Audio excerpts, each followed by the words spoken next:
How's it going, guys? This is Ideas of Ice and Fire, and welcome to my Thursday live stream. A little later than usual, had some things going on, but we got it started. So thanks everyone for joining in. Today I will be reading and discussing the Mercy / Arya Winds of Winter chapter, and this is a really interesting chapter. A lot of things in Arya's storyline in the show is taken from this chapter. It takes place in Braavos, and we have Arya wearing the face of a girl called Mercy who works for a theater. She's a mummer, and during a show, she sees someone that Mercy shouldn't recognize, but Arya definitely recognizes. So we'll get into me reading this chapter in a little bit, but first I have to talk to you guys about my Patreon.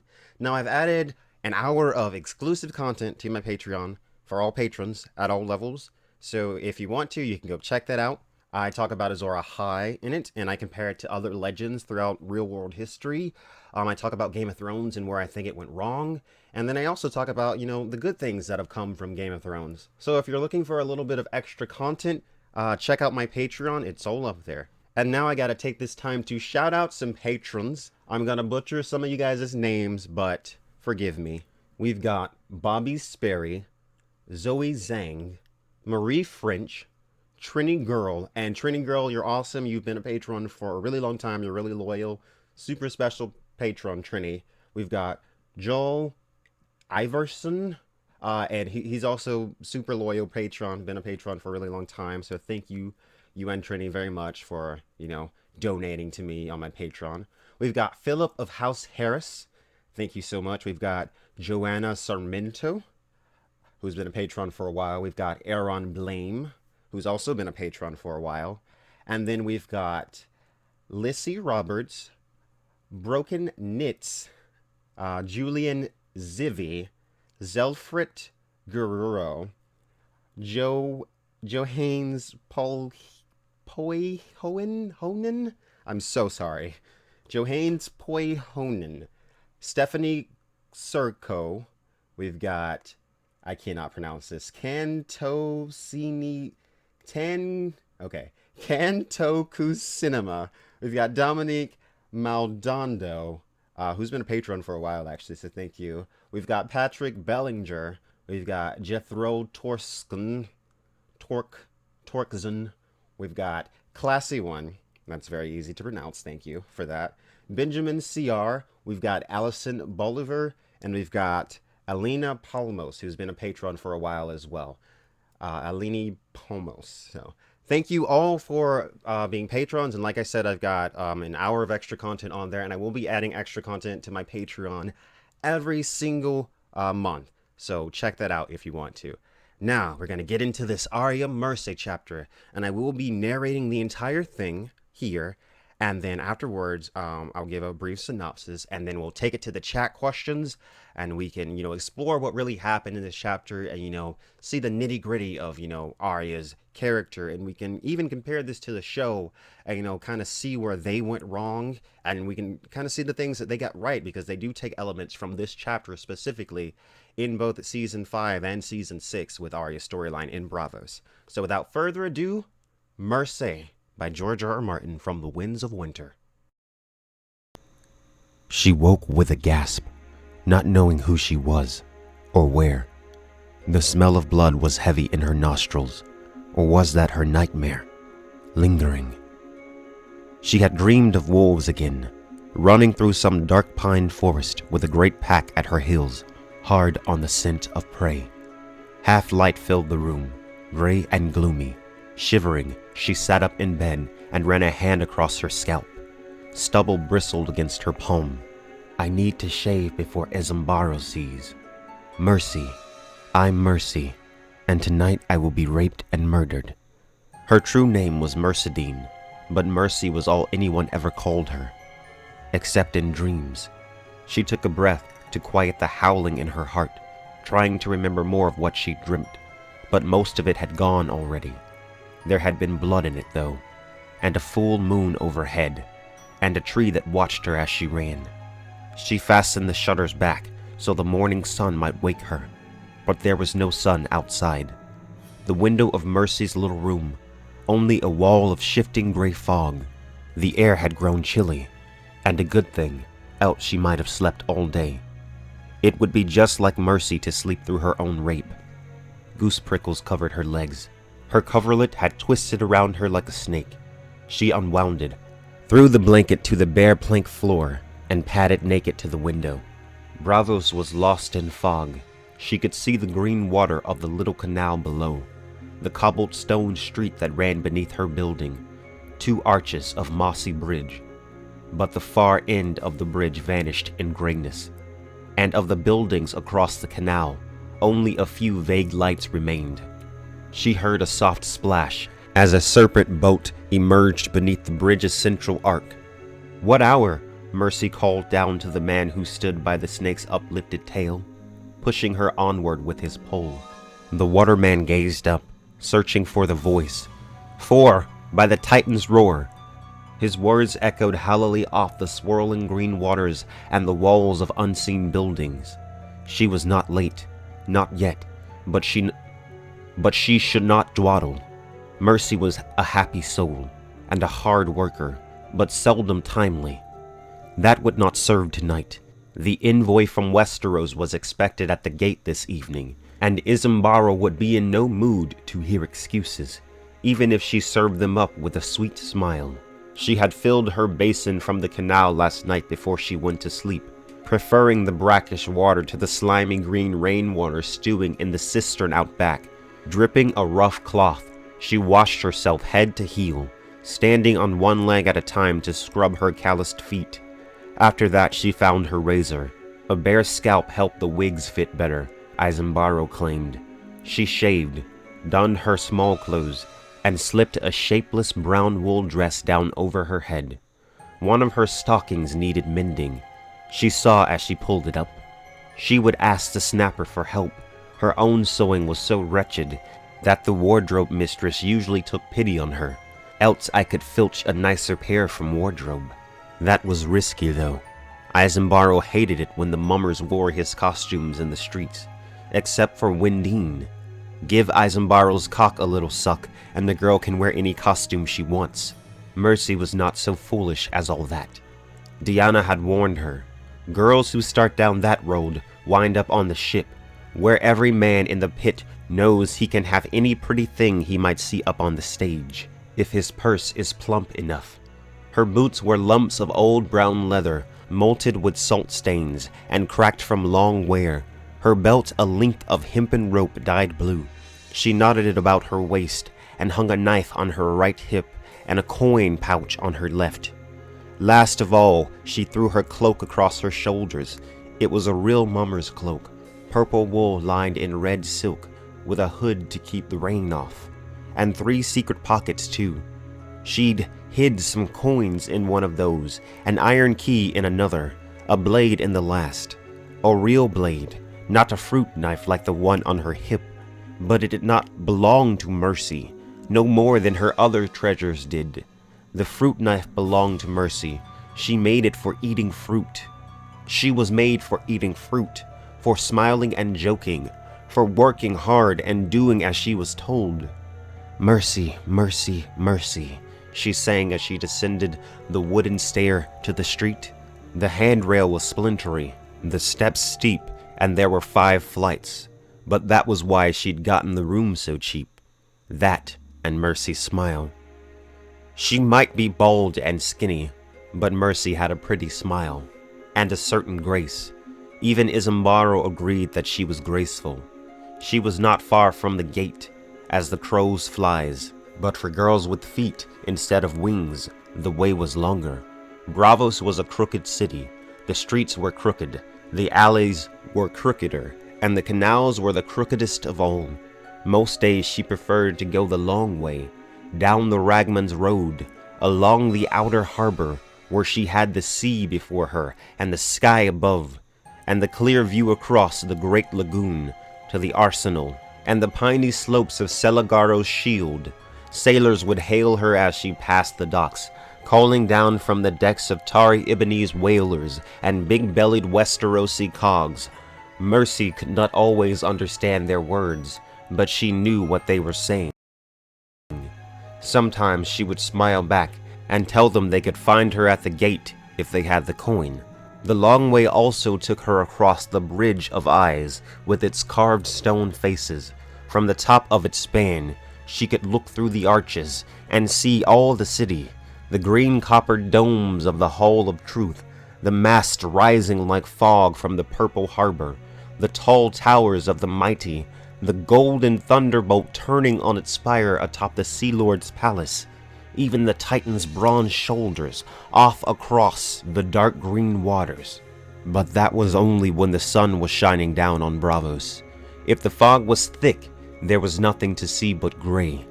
So today, Mercy chose the shorter route to save some wear on her poor cracked boots. The mist seemed to part before her and close up again as she passed. The cobblestones were wet and slick under her feet.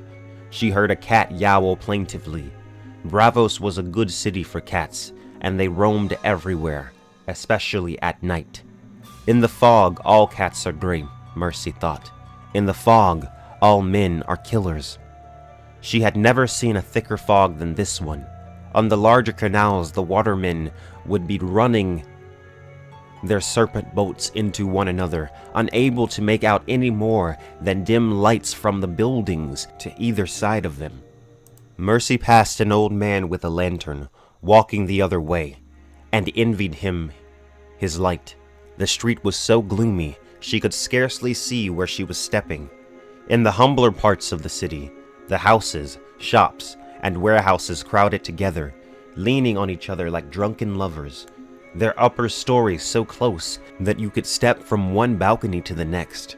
The streets below became dark tunnels where every footfall echoed. The small canals were even more hazardous, since many of the houses that lined them had privies jutting out over the waters.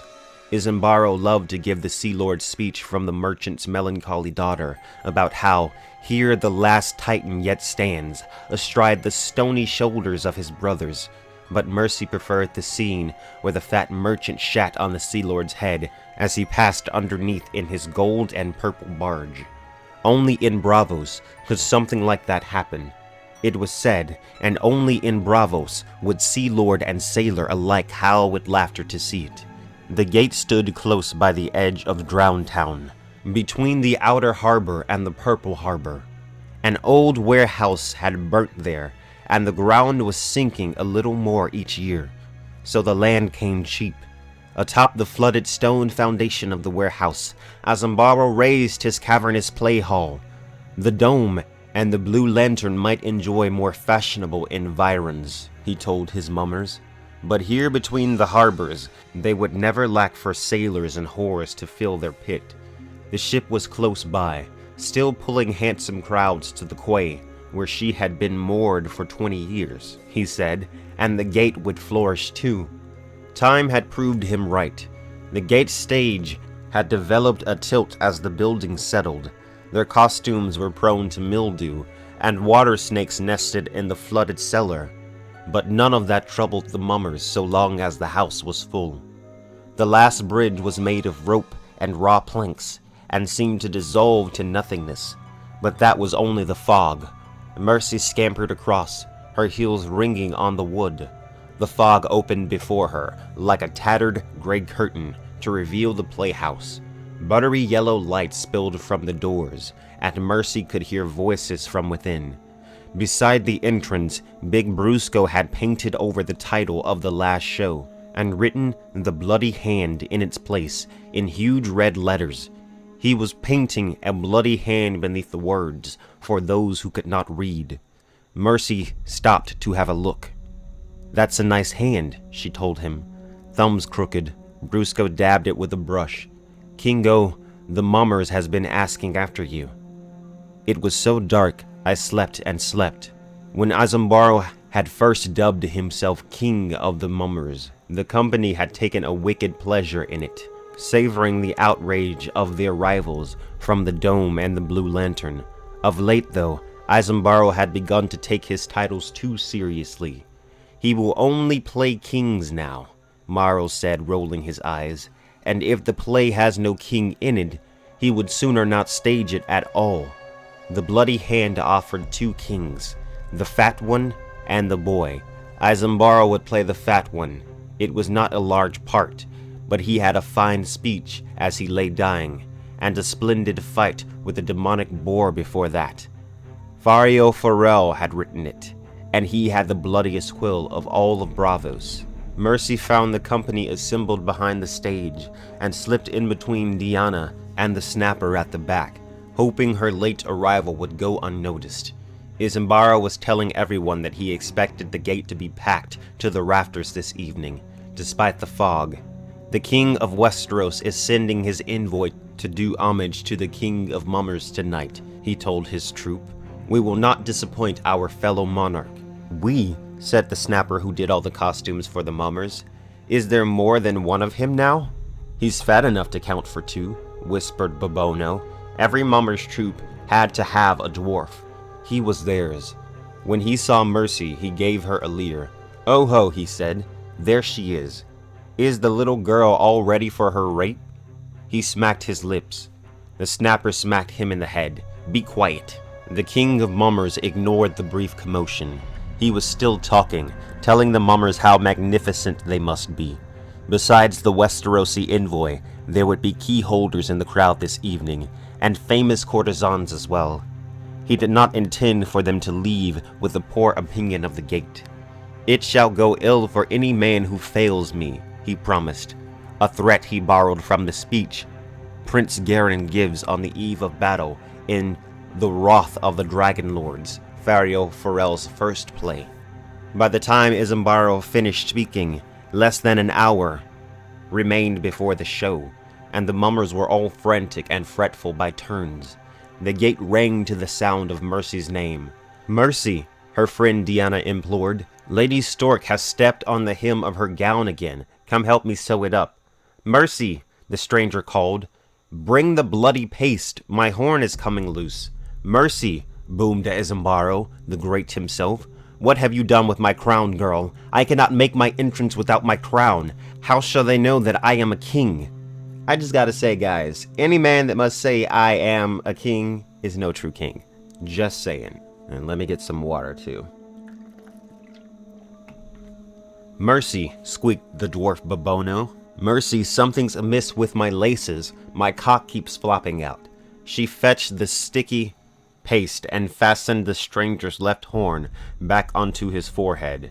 She found Isambaro's crown in the privy where he always left it and helped him pin it to his wig, and then ran for needle and thread so the snapper could sew the lace and hem back onto the cloth of gold that the queen would wear in the wedding scene. And Bobono's cock was indeed flopping out. It was made to flop out for the rape. What a hideous thing, Mercy thought as she knelt before the dwarf to fix him. The cock was a foot long and as thick as her arm, big enough to be seen... I'm sorry. Big enough to be seen from the highest balcony. The dyer had done a poor job with the leather, though. The thing was molted and pink and white, with a bulbous head the color of plum. Mercy pushed it back into Bobono's breeches and laced him back up. Mercy, he sang as she tied him tight. Mercy, Mercy, come to my room tonight and make a man of me. I'll make a eunuch of you if you keep unlacing yourself just so I'll fiddle with your crotch. We were meant to be together, Mercy, Bobono insisted. Look, we're the same height. Only when I'm on my knees. Do you remember your first line? It had only been a fortnight since the dwarf had lurched onto stage in his cups and opened the Anguish of the Archon with the Grumpkin speech from the merchant's lusty lady. Isambaro would skin him alive if he made such a blunder again, and never mind how hard it was to find a good dwarf. What are we playing, Mercy? Bobono asked innocently. He is teasing me, Mercy thought. He's not drunk tonight. He knows the show perfectly well. We are doing Fario's new bloody hand in honor of the envoy from the Seven Kingdoms. Now I recall. Bobono lowered his voice to a sinister croak. The seven-faced god has cheated me, he said. My noble sire he made of purest gold, and gold he made my siblings, boy and girl. But I am formed of darker stuff, of bones and blood and clay, twisted into this rude shape you see before you. With that, he grabbed her chest, fumbling for a nipple. You have no titties. How can I rape a girl with no titties? She caught his nose between her thumb and forefinger and twisted. You'll have no nose until you get your hands off of me. Ow! The dwarf squealed, releasing her. I'll grow titties in a year or two. Mercy rose to tower over the little man, but you'll never grow another nose. You think of that before you touch me there. Babono rubbed his tender nose. There is no need to get shy. I'll be raping you soon enough. Not until the second act. I always give Wendine's titties a nice squeeze when I rape her in the anguish of Arkon, the dwarf complained. She likes it, and the pit does too. You have to please the pit. That was one of Isambara's wisdoms, as he liked to call them. You have to please the pit.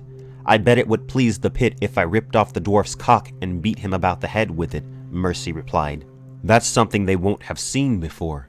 Always give them something they haven't seen before was another one of Isambara's wisdoms, and one that Babono had no easy answer for.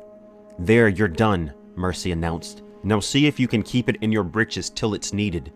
Isambara was calling for her again. Now he could not find his boar spear. Mercy found it for him, helped Big Brusco don his boar suit, checked the trick daggers just to make certain no one had replaced one with a real blade. Someone had done that at the dome once, and a mummer had died, and poured Lady Stork the little nip of wine she liked to have before each play. When all the cries of "Mercy! Mercy! Mercy!" finally died away, she stole a moment for a quick peek out into the house. The pit was full as she'd ever seen it, and they were enjoying themselves already, joking and jostling, eating and drinking. She saw a peddler selling chunks of cheese, ripping them off the wheel with his fingers whenever he found a buyer. A woman had a bag of wrinkled apples. Skins of wine were being passed from hand to hand. Some girls were selling kisses, and one sailor was playing the sea pipes. The sad-eyed little man called Quill stood in the back, come to see what he could steal for one of his own plays. Kosomo the Conjurer had come as well, and on his arm was Yina, the one-eyed whore from the Happy Port. But Mercy could not know those two, and they would not know Mercy. Diana recognized some gate regulars in the crowd, and pointed them out for her. The Dyer de Lono, with his pinched white face and molted purple hands. Gallio, the sausage maker, in his greasy leather apron. Tall Tomorrow, with his pet rat on his shoulder. Tomorrow best not let Gallio see that rat, Diana warned. That's the only meat he puts in them sausages, I hear. Mercy covered her mouth and laughed. The balconies were filling too.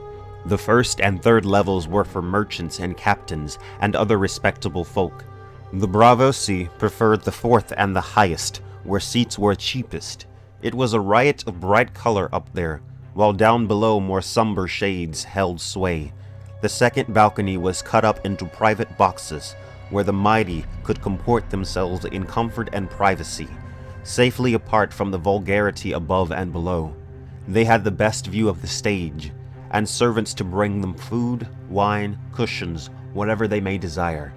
It was rare to find the second balcony more than half full at the gate. Such of the mighty who relished a night of mummery were more inclined to visit the dome or the Blue Lantern, where the offerings were considered subtler and more poetic. This night was different though, no doubt on account of the Westerosi envoy. In one box sat 3 Sijans of Othares, each accompanied by a famous courtesan. Prestane sat alone, a man so ancient that you wondered how he ever reached his seat. Tyrone and Pernilius shared a box, as they shared an uncomfortable alliance. The third sword was hosting a half-dozen friends. I count 5 keyholders, said Diana. Bassario is so fat, you ought to count him twice, Mercy replied, giggling. Isambaro had a belly on him, but compared to Bizarro, he was as lithe as a willow. The keyholder was so big, he needed a special seat, thrice the size of a common chair. They're all fat, the Mrians, Diana said. Bellies as big as their ships. You should have seen the father. He made this one look small. One time he was summoned to the Hall of Truth to vote, but when he stepped onto stage, his barge sank in. She clutched Mercy by the elbow. Look, the Sea Lord's box. The Sea Lord had never visited the gate, but Isambaro named a box for him anyway, the largest and most opulent in the house. That must be the Westerosi envoy. Have you ever seen such clothes on an old man? And look, he's brought the black pearl." The envoy was slight and balding, with a funny gray wisp of a beard growing from his chin. His cloak was yellow and velvet, and his breeches. His doublet was a blue so bright it almost made Mercy's eyes water. Upon his breast a shield had been embroidered in yellow thread, and on the shield was a proud picture picked out in lapis lazuli. One of the guards helped him to his seat, while 2 others stood behind him in the back of the box. The woman with him could not have been more than 1/3 his age. She was so lovely that the lamp seemed to burn brighter when she passed. She had dressed in a low-cut gown of pale yellow silk, startling against the light brown of her skin. Her black hair was bound up in a net of spun gold, and a jet-on-gold necklace brushed against the top of her full breast. As they watched, she leaned close to the envoy and whispered something in his ear that made him laugh. "They should call her the Brown Pearl," Mercy said to Diana. "She's more brown than black." "The first Black Pearl was as black as a pot of ink," said Diana. "She was a pirate queen, fathered by a sea lord's son on a princess from the Summer Isles. A dragon king from Westeros took her for his lover." "I would like to see a dragon," Mercy said wistfully. "Why does the envoy have a chicken on his chest?" Diana howled. "Mercy, don't you know anything? It's his sigil." And it actually does say sigil here and not sigil. Sigil, S-I-G-G-L-E. "In the Sunset Kingdoms, all the lords have sigils. Some have flowers, some have fish, and some have bears and elks and other things. See, the envoy's guards are wearing lions." It was true. There were 4 guards, big, hard-looking men in ringmail, with heavy Westerosi longswords sheathed at their hips. Their crimson cloaks were bordered in whorls of gold, and gold lions with red garnet eyes clasped each cloak at the shoulder. When Mercy glanced at the faces beneath the gilded, lion-crested helm, her belly gave a quiver. "The gods have given me a gift." Her fingers clutched at Diana's arm. "That guard, the one in the end, behind the Black Pearl." "What of him? Do you know him?" No. Mercy had been born and bred in Braavos. How could she know some Westerosi? She had to think a moment. "It's only, well, he's fair to look on, don't you think?" He was, in a rough-hewn way, though the eyes were hard. Diana shrugged. "He's very old. Not so old as the other ones, but he could be 30. And Westerosi, they're terrible savages, Mercy. Best stay away from his sort." "Stay away," Mercy giggled. She was a giggly sort of girl, was Mercy. "No, I've got to get closer." She gave Diana's hand a squeeze and said, "If the snapper comes looking for me, tell her that I went off to read my lines." She only had a few, and most were just, "Oh no, no, no," and "Don't, oh don't touch me," and "Please, my lord, I'm still a maiden." But this was the first time Azanbaro had given her any lines at all, so it was only to be expected that poor Mercy would want to get them right. The envoys from the 7 kingdoms had taken 2 of his guards into the box to stand behind him and the Black Pearl, but the other 2 had been posted just outside the door to make certain he would not be disturbed. They were talking quietly in the common tongue of Westeros, and she slipped up silently behind them in the darkened passage. That was not a language Mercy knew. "7 hells, this place is damp," she heard a guard complain. "I'm chilled to the bones. Where are the bloody orange trees? I always heard that there were orange trees in the free cities. Lemons and limes, pomegranates, hot peppers, warm nights, girls with bare bellies. Where are the bare-bellied girls, I ask you?" "Down in Lys and Myr and Old Volantis," the other guard replied. He was an older man, big-bellied and grizzled. "I went to Lys with Lord Tywin once. He was hand to Ares. Braavos is north of King's Landing, fool. Can't you read a bloody map?" "How long do you think we'll be here?" "Longer than you like," the older man replied. "If he goes back without the gold, the queen will have his head. Besides, I seen that wife of his. There's steps in Casterly Rock. She can't go down for fear she'd get stuck. That's how fat she is. Who'd go back to that when he has his sooty queen?" The handsome guardsman grinned. "Don't suppose he'll share her with us afterward." "What, are you mad? You think he notices the likes of us? Bloody bugger don't even get our names right half the time. Maybe it was different with Clegane." Sir wasn't one for mummer shows and fancy whores. When Sir wanted a woman, he took one, but sometimes he'd let us have her after. I wouldn't mind having a taste of that black pearl. You think she's pink between her legs?" Mercy wanted to hear more, but there was no time. The bloody hand was about to start, and the snapper would be looking for her to help with costumes. Isambaro might be the king of mummers, but the snapper was the one they all feared. Time enough for her pretty guardsmen later. The bloody hand opened in a lich yard. When the dwarf appeared suddenly from behind a wooden tombstone, the crowd began to hiss and curse. Babono waddled to the front of the stage and leered at them.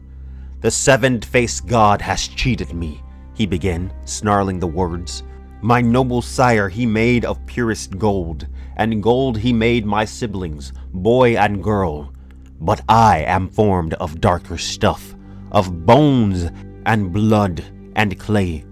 By then, Maro had appeared behind him, gaunt and terrible in the stranger's long black robes.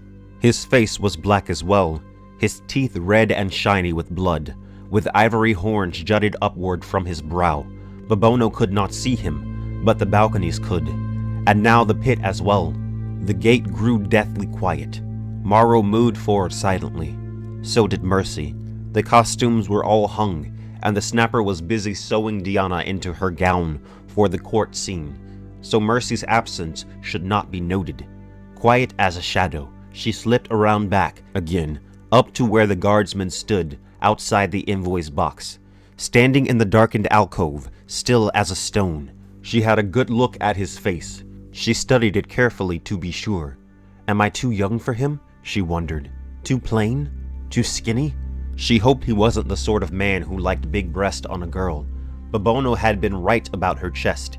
It would be best if I could take him back to my place, have him all to myself. But will he come with me?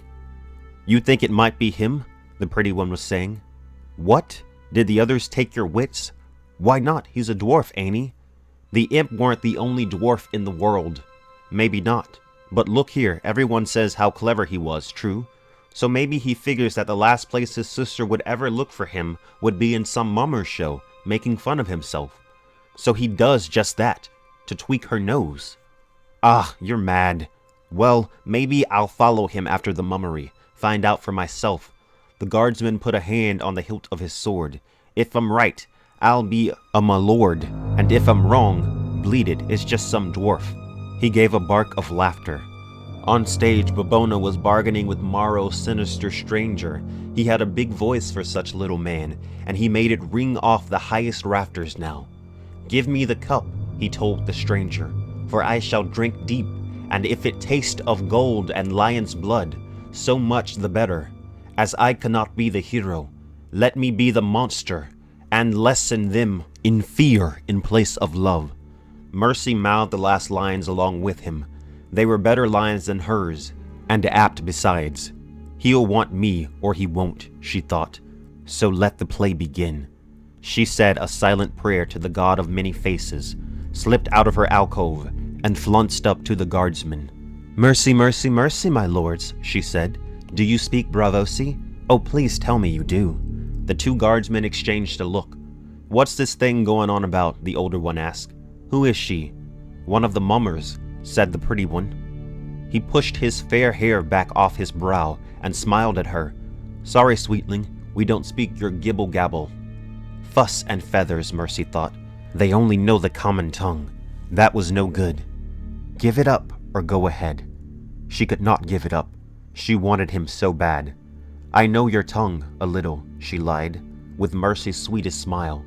"You are lords of Westeros," my friend said. The old one laughed. "Lords? Eh, that's us." Mercy looked down at her feet, so shy. "Isambaro said to please the lords," she whispered. "If there is anything you want, anything at all." The two guardsmen exchanged a look. The handsome one reached out and touched her breast. "Anything? You're disgusting," said the older man. "Why? If this Isambaro wants to be hospitable, it would be rude to refuse." He gave her nipple a tweak through the fabric of her dress, just the way the dwarf had done when she was fixing his cock for him. Mummers are the next best thing to whores. Might be, but this one is a child. I am not, lied Mercy. I am a maiden now. Not for long, said the comely one. I am Lord Rafford, sweetling, and I know just what I want. Hike up those skirts now and lean back against the wall. Not here, Mercy said, brushing his hands away. Not where the play is on. I might cry out, and Isambara would be mad. Where then? I know a place. The older guard was scowling. What, you think you can just scamper off? What if his knightliness comes looking for you? Why would he? He's got a show to watch, and he's got his own whore. Why shouldn't I have mine? This won't take long. No, she thought, it won't. Mercy took him by the hand, led him through the back, down the steps, and out into the foggy night. You could be a mummer if you wanted, she told him, as he pressed her up against the wall of the playhouse. Me? The guardsman snorted. Not me, girl. All that bloody talking, I wouldn't remember half of it. It's hard at first, she admitted, but after a time it comes easier. I could teach you to say a line, I could. He grabbed her wrist. I'll do the teaching. Time for your first lesson. He pulled her hard against him and kissed her on the lips, forcing his tongue into her mouth. It was all wet and slimy, like an eel. Mercy licked it with her own tongue, and then broke away from him, breathless. Not here. Someone might see. My room's not far. But hurry. I have to be back before the second act, or I'll miss my rape. He grinned. No fear on that, girl. But he let her pull him after her. Hand in hand they went, racing through the fog, over bridges and through alleys, up 5 flights of splintery wooden stairs.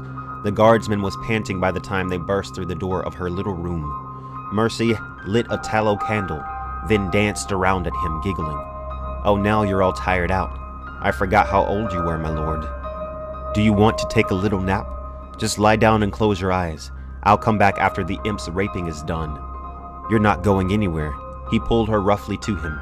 Get those rags off, and I'll show you how old I am, girl. Mercy, she said. My name is Mercy. Can you say it? Mercy, he said. My name is Raff. I know. She slipped her hand between his legs and felt how hard he was through the wool of his breeches. The laces, he urged her. Be a sweet girl and undo them. Instead, she slid her finger down along the inside of his thigh. He gave a grunt. Damn, be careful there, you. Mercy gave a gasp and stepped away, her face confused and frightened. You're bleeding. What? He looked down at himself. Gods be good. What did you do to me, you little cunt? The red stain spread across his thigh, soaking the heavy fabric. Nothing, Mercy squeaked. I never. Oh, there's so much blood. Stop it, you're scaring me. He shook his head, a dazed look on his face. When he pressed his hand to his thigh, the blood squirted through his fingers. It was running down his leg to his boot. He doesn't look so calmly now, she thought. He just looks white and frightened. A towel, the guardsman gasped. Bring me a towel, a rag, press down on it. Gods, I feel dizzy. His leg was drenched with blood from the thigh down. When he tried to put weight on it, his knee buckled and he fell. Help me, he pleaded as the crotch of his breeches reddened. Mother, have mercy, girl. A healer. Run and find a healer, quick now. There's one next to the canal, but he won't come. You have to go to him. Can't you walk? Walk? His fingers were slick with blood. Are you blind, girl? I'm bleeding like a stuck pig. I can't walk on this. Well, she said, I don't know how you'll get there then. You'll need to carry me. See, thought Mercy. You know your line, and so do I. Think so? Arya asked sweetly. Raff the Sweetling looked up sharply as the long thin blade came sliding from her sleeve. She slipped it through his throat beneath the chin, twisted and ripped it back out sideways, with a single smooth slash. A fine red rain followed, and in his eyes the light went out. Valamangulis, Arya whispered, but Raff was dead and did not hear. She sniffed. I should have helped him down the steps before I killed him. Now I need to drag him all the way out to the canal and roll him in. The eels will do the rest. Mercy, mercy, mercy, she sang sadly. A foolish, giddy girl she'd been, but good-hearted. She would miss her, and she would miss Diana, and the Snapper, and the rest, even Isambaro and Bobono. This would make trouble for the Sea Lord and the envoy with the chicken on his chest, she did not doubt. She would think about that later, though. Just now there was no time. I had best run. Mercy still had some lines to say. Her first lines and her last. And Isambara would have her pretty little empty head if she was late for her own rape. Oh yeah. So that was Mercy, the Arya chapter in The Winds of Winter by George R. R. Martin. Brilliant chapter. Brilliant chapter. And I'm sure if you've watched the show but haven't read the chapter, then you can see all those little ways that they took things from this chapter and put them into the show later on. You know, because we get in the show around, I believe it's season 4, where Arya kills Polliver. She kills Polliver. And because it's Polliver in the books, I mean, it's Polliver in the show that kills Lami, who's Arya's friend. But in the books, it was a man named Ralph the Sweetling, who I don't think is actually in the show. So in the book, you remember in the scene with the Hound, she says that same line. She says, "I'll have to carry you," and then she kills him by sticking a needle through his neck. And that was obviously taken from this chapter as well. And then all the stuff with the mummers in season 6, that was all taken from this chapter. And this chapter was also blended with a little bit of season 5 when Arya kills Mirren Trant. It's all, they took a lot of stuff from this one chapter with Arya's storyline. They took a lot of it and, you know, put it into several different episodes in Game of Thrones. So it shows you the impact of one single chapter. Like, so much happens in one chapter that they use it in the show, but they didn't do it nearly as good in any case. Well, that scene with Arya and the Hound, that was pretty good. That was a decent scene. But then once you get in the show to the Bravos stuff, and the Mirren Trant thing was super gratuitous and unnecessary. And then the Mommer thing was just like kind of an afterthought in the show. But, you know, it all, you see where it comes from by reading this chapter. And this is a very interesting chapter, and I really like the way George R. R. Martin is writing Arya here, because she has that Bene Gesserit ray. You know, I talk about Dune, the Bene Gesserit. You know, they're women, and they're underestimated. They're totally underestimated. But, you know, they know that being underestimated, you know, that can be the greatest tool against someone that's trying to hurt you. Because if someone underestimates you, you can take them out. You can totally, you know, F their shit up. Because they're underestimating you, and they don't really realize what you can do. And I like here that she's also, you know, even though she's totally flat-chested, she's still, you know, she's using her womanhood. You know, like Cersei says, you know, the greatest tool is the one between your legs. She's using her womanhood to get what she wants. She's luring this man in with, you know, a promise of sex. And then she's like, you know what, motherfucker, you're not going to get sex. You're going to pay for killing my friend, you know? And that's why I just love the way George R. R. Martin writes this character. A fantastic chapter, very immersive. And you just, you see that, you know, that where Arya's going. And also what I really like about this chapter is that it accurately depicts the skills that Arya is gaining from the Faceless Men. Like, she's not some badass crazy fighter. This is what the Faceless Men do. She lures this guy in, she nicks some artery on his leg and makes him bleed, and then she kills him in the quiet of her own room, and then drags him into the canal, and then he's dead, and no one ever knows what happened to this guy. You know, is the other guard gonna think, you know, this little girl killed him? This young, he's not gonna know what happened to him. Like, he went off with her and he never came back. So, you know, this is how the Faceless Men are supposed to kill. It's supposed to be sneaky and weird. And shout out to Lucifer Means Lightbringer out there and in the comment section. But yeah, I really, really, really love this chapter, and I hope you guys enjoyed that reading. So we're just going to discuss it a little bit here, and I'm going to get some back and forth for you guys in the comment section. So, obviously, so this chapter, like I said, it's from The Winds of Winter. In case some of you are unsure, it was released a couple years ago, actually. This chapter's been floating around for a long time. So, you know, it's been floating out there. This is my first time discussing it on my channel. It's my first time discussing it on my channel, though.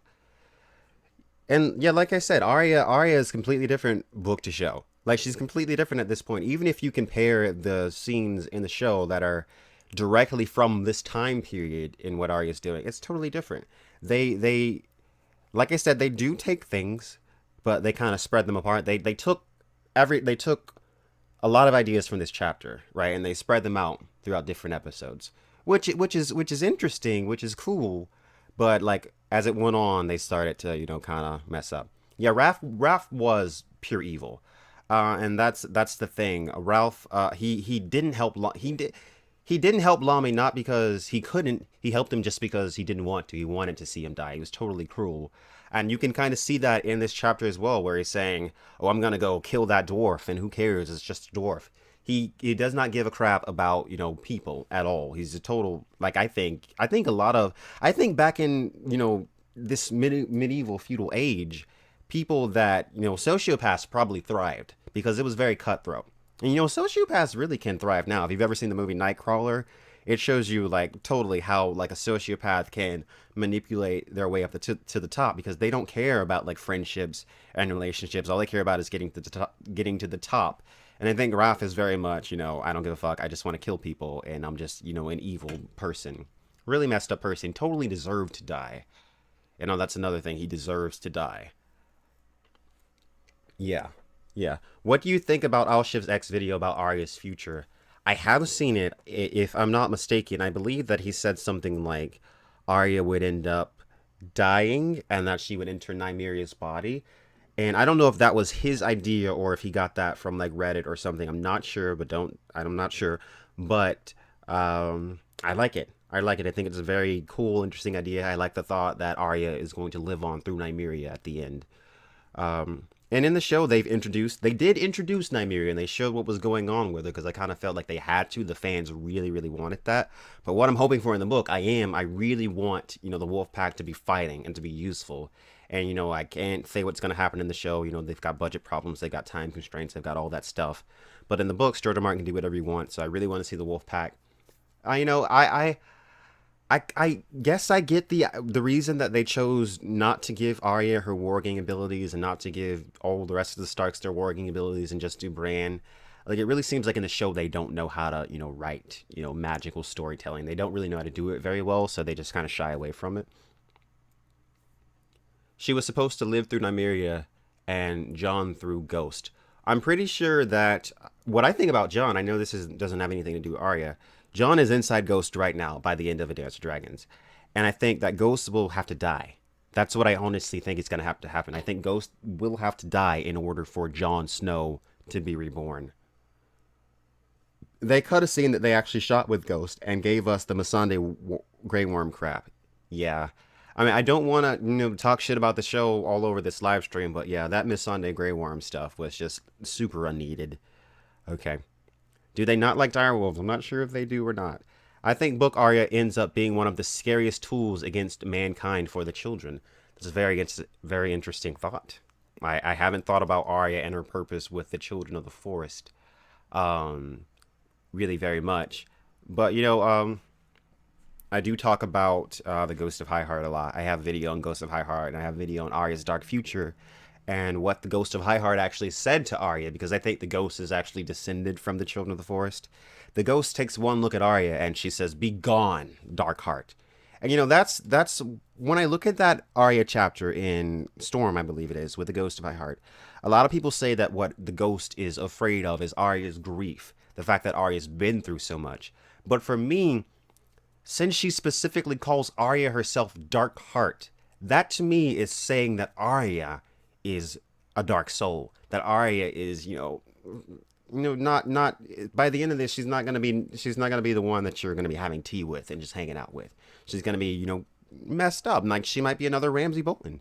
Like, she really, like, Arya could certainly turn out to be another Ramsay Bolton.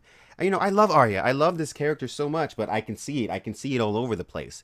And just check out my Arya's Dark Purpose video, where I go into detail about, some of my other ideas about what's going to happen to Arya in the future. Just take a look at this chapter. This is pure vengeance. This chapter was pure vengeance. Like, she wasn't killing him because he was going to hurt her or anything. She's killing him because this is the name on her list, and it's pure vengeance. And it's another chapter that fully illustrates that she's not no one. She's still Arya underneath all of this. So if you notice this chapter, it's mercy, mercy, mercy, mercy, mercy, mercy. And right at the end, Arya.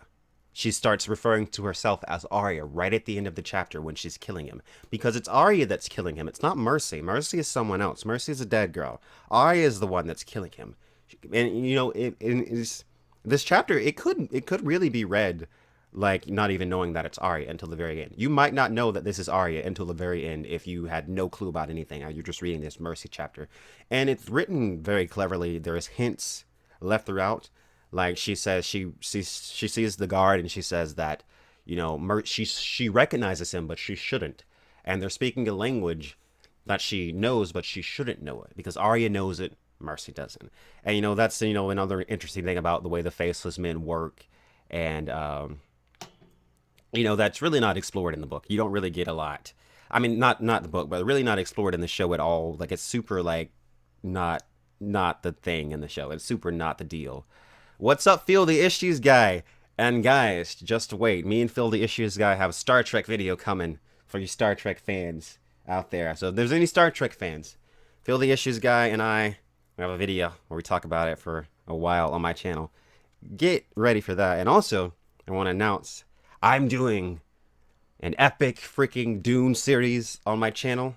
It's gonna be at least a couple hours of content. It's gonna be broken up into 30-minute bits, where I'm gonna go from book 1 of Dune, which is Dune, all the way to the end, which is Chapter House of Dune. We're gonna talk about Paul Atreides and Jessica, and then Leto, the God Emperor. And we're gonna talk about Duncan, Idaho. We're going to talk about Strawn Yu and the Honored Matres and the Bene Gesserit and the Tleilaxu. We're going to do it all. And it's going to be totally freaking crazy. So anyone that likes... So you got some Star Trek coming up, and you got Dune coming up, and then, of course, more Song of Ice and Fire. Live streams every week. Yeah, so I hope I got some Star Trek fans. Pretty sure I do. I'm pretty sure I do. But yeah, back to this Arya chapter. Like I was saying, it's just a very cleverly written chapter. It's very cleverly written. Like, George R. Martin is dropping hints that this is Arya, this is Arya, this is Arya, even though he's not directly saying it, and that's what I like about. That's what I like about George R. R. Martin. He's very, very good. And, okay, so I saw some of you guys talking about, how this chapter is written with a lot of sexual imagery. And it is. There's a lot of sexual imagery going on in this chapter. And to me, that is indicative of what, what's the word? I think indicative is the right word. It's relevant to what Arya is doing in this chapter, is what I'm trying to say. Like, she's using her sexuality, like I said earlier, and her womanhood to manipulate this man into coming back to her room so she can kill him. So that's what she's doing. That's why I think for all the reason behind this, all the sexual imagery in the chapter. And, at this point in Arya's life, she is in that process of, she's just about to start the process of becoming a woman. That's the thing. It's not an easy life in this world for women or anybody, but women in particular in this world. It is massively patriarchal. It is a massively patriarchal society. And I know people get mad at me for even talking about this, but it is. If you look at this, if you're denying that, Westeros and Essos isn't patriarchal, if you're saying that it's not patriarchal, then you're lying to yourself, because it totally is. Women have it way harder than men in this world. She's kind of being pushed into this world, and she's living the life of this kind of airheaded pretty girl. She's wearing this girl's face, and we don't know what happened to Mercy in the end, because we never really know. Because Mercy, see, the way it works, and I don't know if they really get this across in the show enough, is that, because, with the Jack and Hagar thing, that really confuses a lot of people. Anytime a faceless man is wearing someone's face, even anytime that they're assuming someone else's identity, that person is someone that has lived but died, and we don't know how long they died. So Jack and Hagar is dead. So that's why it doesn't make sense for him to show up at Bravos and know all about Arya and who she is. That makes no sense whatsoever. Mercy is a dead girl, and we don't know how she died or why, but we know that she was kind of airheaded, and that maybe there are hints. Maybe there are hints throughout this chapter that show you how Mercy died. I'm not sure. I'd have to really go back and look at it to see if there are any hints about how she died. I feel like maybe Mercy was raped and murdered. Maybe she was. Maybe she was raped and murdered, because we got over and over again Arya's talking about how tonight I'm going to be raped and murdered. But that play. The play that they're performing is, I'm almost sure that the play that they were performing is like kind of based off what happened with Robert Baratheon, because we talk about the demonic boar, and the dwarf is obviously Tyrion. Mercy seems like she's playing Sansa being raped by a dwarf, the evil dwarf, and the dwarf said, I feel as long as it tastes like blood and what golden lions or lion's blood or something like that. He's talking about lion's blood because there's this kind of general idea that Tyrion is like the evil Lannister that wants to kill off his family. That's the idea that's floating around. Even in the show, you get the in the show it's more on the surface. That play is definitely it's exactly like what happened in King's Landing. Well, not exactly, but you can tell 100% it's based. But the play in the book is more takes more artistic liberties with what actually happened. You've got a demonic boar that kills the king, and you've got the dwarf that makes a deal with the stranger, literally death itself, and he has to kill all of his family members. I think that's a rather interesting story. Like I know George R. R. Martin is like not down with fan fiction, but I would love it if someone just wrote out a story about a dwarf that makes a deal with death and has to kill off his family and just retell the story through like that story because I think that's really cool. I think that's really cool. Totally dark. I like it. I like it. What is everyone talking about in the comment section? Yeah, I don't, let's stay away from the homophobic slurs, guys. We're all civil here. You know, Loras is our friend. Loras and Renly are our friends, guys. Okay, Daenerys doesn't have to fight physically in battles. She's just in her tent ordering other men to die for her while Stannis actually fights. Oh, you guys having a Stannis versus Daenerys argument in the comment section? Well, that's true because that's not her strength.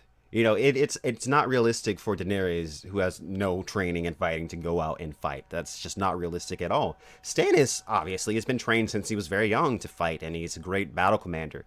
Daenerys has her strengths. Stannis has her strengths. Each of them have power that comes from other places. What would a king? It's like what Varys says.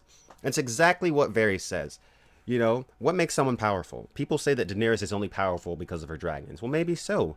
But power resides where men believe it resides. It's a trick. It's a shadow. What would a king be if people didn't listen to him? Nothing. A king would be nothing if people didn't listen to him. So power is just an illusion. It's all about what people believe. It's all about what people believe that the power really is. Stannis was my guy until he burned Shireen. We'll see that did not happen in the books. That is something that they did to Stannis in the show, and that it is definitely not clear whether or not that's going to happen in the book, because it's not going to happen in the books. It definitely, at least not in the way that it happens in the show, because in the book, Stannis is there, but Shireen and his wife are up at the wall, so they're like totally in different places. So that's not going to work. And I believe Melisandre is at the wall at this point in time too. So that Stannis burning Shireen is not. It's not Stannis burning Shireen to like melt the snow is not happening in the books. So just to let you know, because I know I have followers that have not read the books, so it's catching everybody up. Oh yeah. Like I said, people don't get it twisted. I love Arya in the books. I just take issue with the way her character has gone in the show recently. Yeah. Oh yeah, I definitely agree. Pippa. Kibler, Arya is a very tragic character, very tragic character.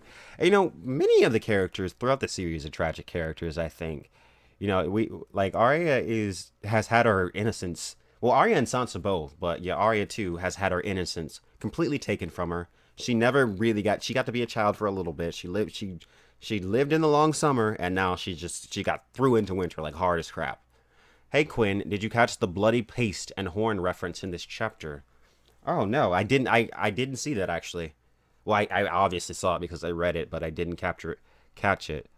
So bloody paste. What would that? What do you think that? What do you think these two phrases refer to? Bloody paste and horn. What do you think that refers to? If you don't mind me asking. Shireen will be burnt in the fight against the others. See, I like that. Because I definitely believe if it was desperate enough, and Melisandre said to Stannis, "It's got to burn Shireen to stop the others," Stannis would do it.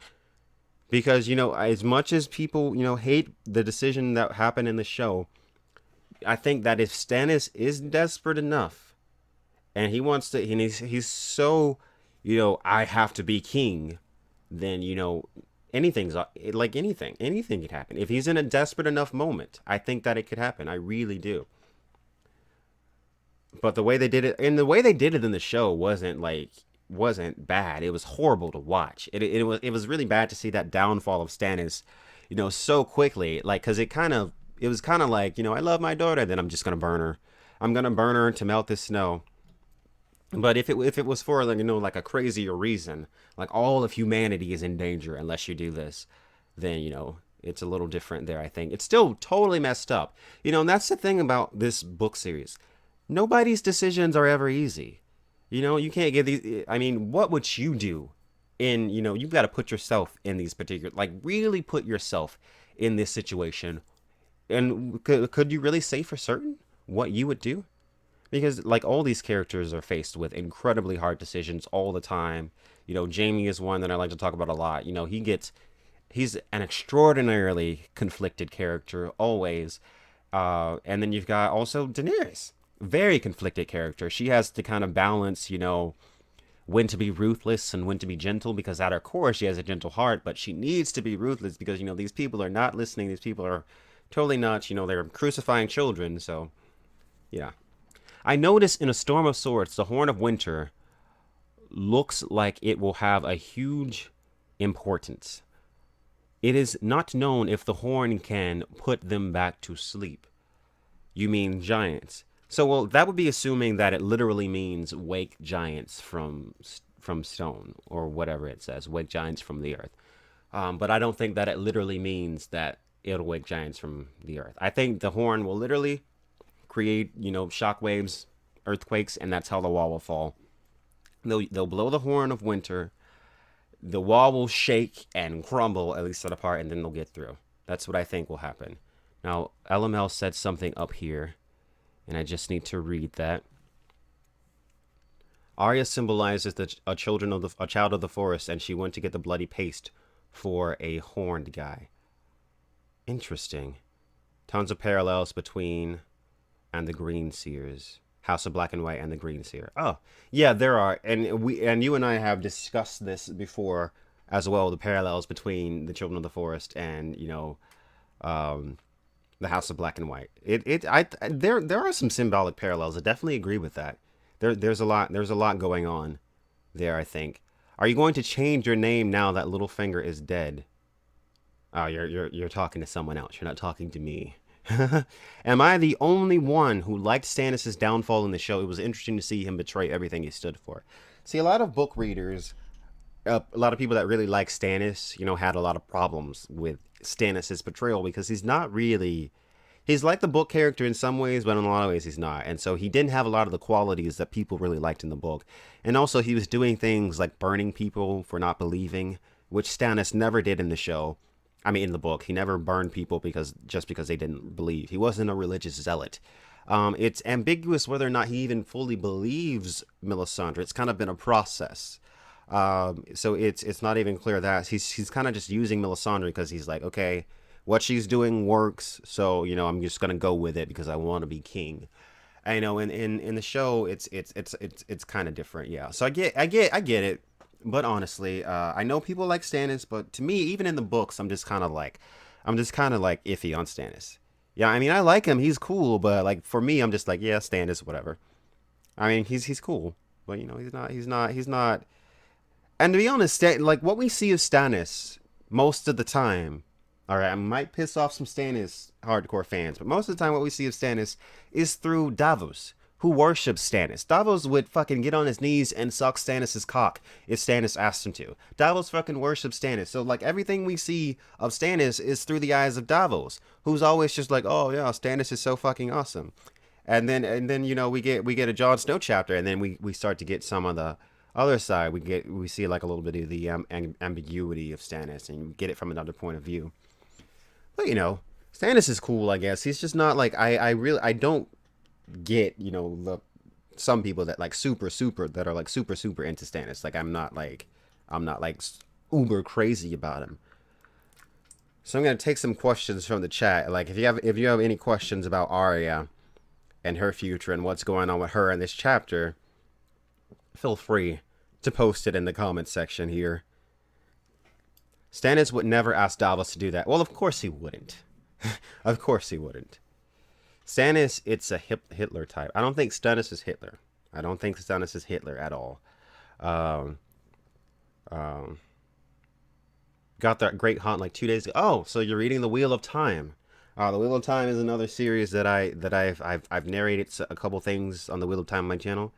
And actually, if you go to Patreon right now, I have 3 videos that I've posted, links to my Patreon for all tiers. It doesn't matter how much you donate. And I actually talk about the Wheel of Time in one of those videos, and I talk about some of the things that are going on in that book series.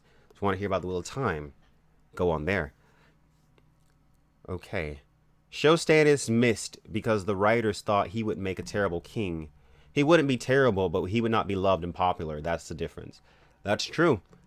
I think Stannis would be a good king.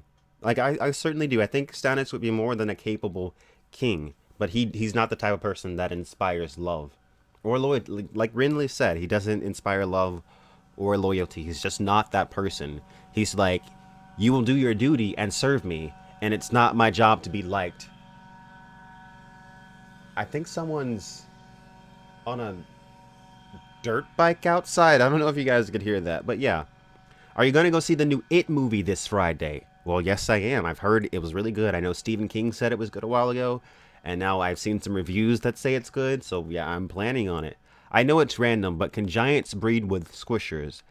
Thanks, Ian Ross, for the question. Well, it's something that I've never really thought about. It seems what I think that every species in A Song of Ice and Fire can interbreed. I really do. Because if squishers can breed with humans, and giants can breed with humans, then why not giants breeding with squishers? I think it's possible. I do think it's possible. And, like, I could be totally wrong on this. I could be smoking crack and not know what I'm talking about. But I think that it might say something in the book about female giants sometimes lying with men. And it might also say something about male giants with females, but like I think it says that like the women die because it's just like you get it's fucking giant, you get fucking ripped over. I don't remember, that might have just been planted in my head from somewhere, but I think that is mentioned. But there's a lot of hints that giants have bred with people anyways. We know the squishers, totally, that's their whole thing. That's the whole thing with the deep ones, is that they breed with people. And I'd say why not? Why not a giant fish person? But then the thing is, I think that the deep ones have an agenda, so I don't even know if they want to breed with a giant. Arya is no one, Bran is everyone, Sansa is someone, and Jon is the one. Well, is Arya no one? I'm just like, I don't think Arya never became no one. That's why I'm just like, that makes, ugh. That's why I'm just like, I scratch my head every time I watch that scene where she kills the waif and she comes back and he says, now you are no one. And I'm like, but she's not. She proved that she's not no one. She's got Needle and she's Arya. What are you talking about? Will book Arya dedicate herself entirely to the Faceless Men, or do you believe she could try to escape this death cult? I don't think that Arya will ever be no one. And that's why I think that ultimately she will escape and go back to Westeros. I think she has stuff to do in Westeros and she'll have an agenda. I don't think that, this Faceless Men thing cannot work out. They're probably using Arya because of her powers anyways. They probably want something to do with that. I think that what'll happen is that they'll think that Arya is ready. They'll send her back to Westeros to assassinate someone. It'll probably be like Jon Snow or Daenerys. Like, that's what I think is going to happen. I think that Faceless Men, they want to, stop something from happening, some prophecy, and I think it has to do with either Jon or Daenerys. They're going to send Arya over. They're going to be like, kill your brother, kill Jon Snow. And then she's not going to do it, and then, that's how it'll play out. Or kill Daenerys. One of the two, I think. I want some snoo. It's a Futurama reference. What's my favorite book in the series? I'm so glad you asked, because my favorite book, people like to talk crap about my favorite book.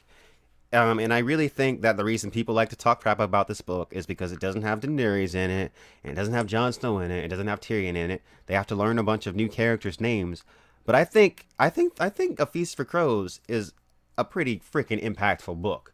And, just the title of it. I just fucking love the title of it. A Feast for Crows. What does that really mean? Well, it means that, bodies are piling up, and the only people that are having a feast are the fucking crows, because everyone else is starving. Winter's on the way. The war has ravaged the land. The common people are starving, and the only people that are really eating well are the crows. They're eating the dead bodies. Favorite chapter? Oh my god, I've talked about the House of the Undying chapter from book 2. Love that chapter. And also the Varamir Six Skins chapter from the beginning of Dance. Freaking fantastic. But yeah, Feast. Don't ever let anyone tell you that the Dornish storyline isn't good. Because I get so mad when people say that the Dornish storyline is, oh my god, it's so good. The Dornish storyline in A Feast for Crows will have you just like glued to the page, like trying to figure out what's gonna happen next. It's so freaking good. And the Princess in the Tower chapter from Feast, it's like, how in the world does George R. R. Martin write this entire chapter from like a tower and have it still be so fucking interesting? It's nuts. Don't ever let anyone tell you that it's not good. You know, Brienne's chapters are freaking fantastic. You know, you get Stoneheart at the end. You get left on a cliffhanger. It's great. It's great. You know, screw anybody that doesn't like Feast. You know, people make me sick, which are, you know, your Feast was boring. Really, really, like I always say, you know, when people say something is boring, what they're really saying is that they lack, you know, the stamina or, you know, the attention span to pay attention. You know, you're too lazy to pay attention to a book about new characters. But it's got some very powerful themes in it. It's an amazing book, and so is Dance with Dragons. Like people, because that's why like half the time when people tell me that, you know, A Dance with Dragons and Feast are bad, like my first thought is like, you probably haven't even read these fucking books, and you're in this just an echo chamber because people have gotten it in their head. You know, this is the thing, and I don't want to shade, you know, show watchers too much, but you know, this is the thing. I feel like people that just watch the show want a justification for the last few seasons being so fucking terrible. So they're insulting George R. R. Martin by being like, those books were bad too, when really they weren't. Those are great books. It's not George R. R. Martin's fault that they adapted those two books poorly. You know, those plots are totally solid. They might not go in the places that you want them to go. It might not be moving fast enough for you, but all those chapters are solid. All those storylines are totally fucking solid. It's all great. So you know, I just don't get it. I feel like there's that spite in show watchers. So since those seasons were bad, they want to be able to point fingers and be like, well, those books were bad too. When in all actuality, they probably haven't even read them. Okay, that was my rant. That was my little rant. Yeah, I agree. Alchemist 1330. None of the books are bad. All those books are fantastic. I like Feast. I just shortened the Brienne storyline. Brienne's storyline does go on, but I like it. I like that it's kind of like a classic quest, and you know, it's like a classic fantasy quest. She's going to find the princess, not actually a princess, but you know Sansa and Arya or something like that. But you know, it's not. I like it. I do. But you know, that's enough. That's enough. Theon's storyline in the dance is amazing. I agree, right? Theon's storyline is freaking fantastic and powerful. It'll make you cry. Like, Theon's storyline is just like, oh my god, it's so powerful. I love it. And you know, oh my god, let me just tell you. Like, the first time that Reek appeared, because, you know, it's so different. I feel like people that just watch the show don't even realize this. Like, Theon Greyjoy disappears at like the end of book 2 and doesn't come back till book 5, and then you don't even know that it's him. You don't even know that it's him at first. Like, the chapter's titled Reek, so you're reading this chapter like, who is Reek? Who is Reek? Who is this crazy guy? And then it hits you, and you're like, oh my god, it's freaking Theon, and you just I lost it. I totally lost it. You know, it's crazy. Like, that reveal was like nuts to me, and it's super subtle too. Like, oh my god, I can't with anyone saying that that's not a good book. I can't. I just can't deal with you people. Theon is a great character, and I like him in the show as well. I feel like Theon in the show is actually a character that they haven't butchered. They've done Theon rather well, I think, and you know, that's attributed to Alfie Allen's great acting. He's absolutely fantastic, fantastic. The building tension in Winterfell and Dance is astounding. I totally agree. I totally agree. You know, that little crazy storyline with freaking Mance Raider, and he's like, it's like a little murder mystery that's going on in Winterfell, and Mance Raider's like got the wildling girls, and he's like killing people. Oh god, that shit was nuts. That shit was nuts. Come on now, come on now. If you telling me that book is bad, you have not read it. You have not read it. Unfortunately, I'd known that Reek was Theon when I read the chapters. Well, I think you figure it out basically by the first chapter. Like, you're reading the chapter and you're like, who's Reek? And then as it goes on, you realize that Theon is Reek, and it's like, oh my god, he fell so far. And it's not just like how it is in the show. Like he's like bald and he's missing fingers, and like he looks like 30 years older, and it's just like he's messed up. Yeah, what you said? Big TK said they keep reverting Theon and Reek back. They can't tell what they want him to be. Yeah, I kind of agree with that. Like, because you have that season where he saves Sansa, and he's like, okay, he's on the redemption, and then he leaves Yara, and then now he's back trying to save Yara. So like, yeah, it's back and forth, back and forth, back and forth. Like, get it together. But still, like for the most part, I think he's great. What's your opinion on the lemon tree mystery? George brings it up all the time. Uh, that's the Daenerys thing, right? Where she wants the lemon tree with the House of the Red Door, and people were saying that it was in Bravos. Wait, no, no, like I think that the theory that's been floating around that a lot of people are getting behind that it was that it wasn't in Bravos, but that it was actually in Dorne, and this is like I think a Preston Jacobs thing. I'm not sure. I'm really not sure. But in this very chapter, like they kind of bring it up that the limit like, they kind of bring it up in this chapter, so maybe it was not in Bravos. That's the thing. Like maybe it wasn't in Bravos, where the house with the red door was, because they bring it up in this chapter. He's like, "Where are the oranges?" And he says, "Where are the he says, "Where are the oranges and hot nights and girls?" And it's like that's down in the eastern. I mean, in the southern free cities. This is above King's Landing. It's gonna be hot. Yeah, orange trees in the yeah, it's in this chapter. So he even brings it up here. So maybe he is dropping hints that it couldn't have been in Bravos because um there wouldn't be any lemon trees. Yeah, and that makes perfect sense. That's perfect. That's perfectly sound reasoning, I think. Perfectly sound reasoning. And then in Arya's chapters, it's always talking about the mist and how damp it is. Yeah, there's no way that a lemon tree could grow here. I think because we haven't gotten all the payoffs of A Feast for Crows and A Dance of Dragons in the Winds of Winter, people don't realize how good they are. But everyone loves Gaiety and A Clash of Kings because all the payoffs in A Storm of Swords. You're totally right. I definitely think you're right because you have Feast and Dance. They all kind of leave off. They both these books kind of leave off on cliffhangers. Kind of the reason that happens too is because this is all one book. Like Feast and Dance are both one gigantic book. Like the a huge chunk of these books are happening at the same time, and then as Dance goes on, it starts to go past, and then it leaves on another cliffhanger. So I think by the time we get Winds, people will appreciate A Feast for Crows, especially, and then also A Dance of Dragons. Yeah, yeah, okay.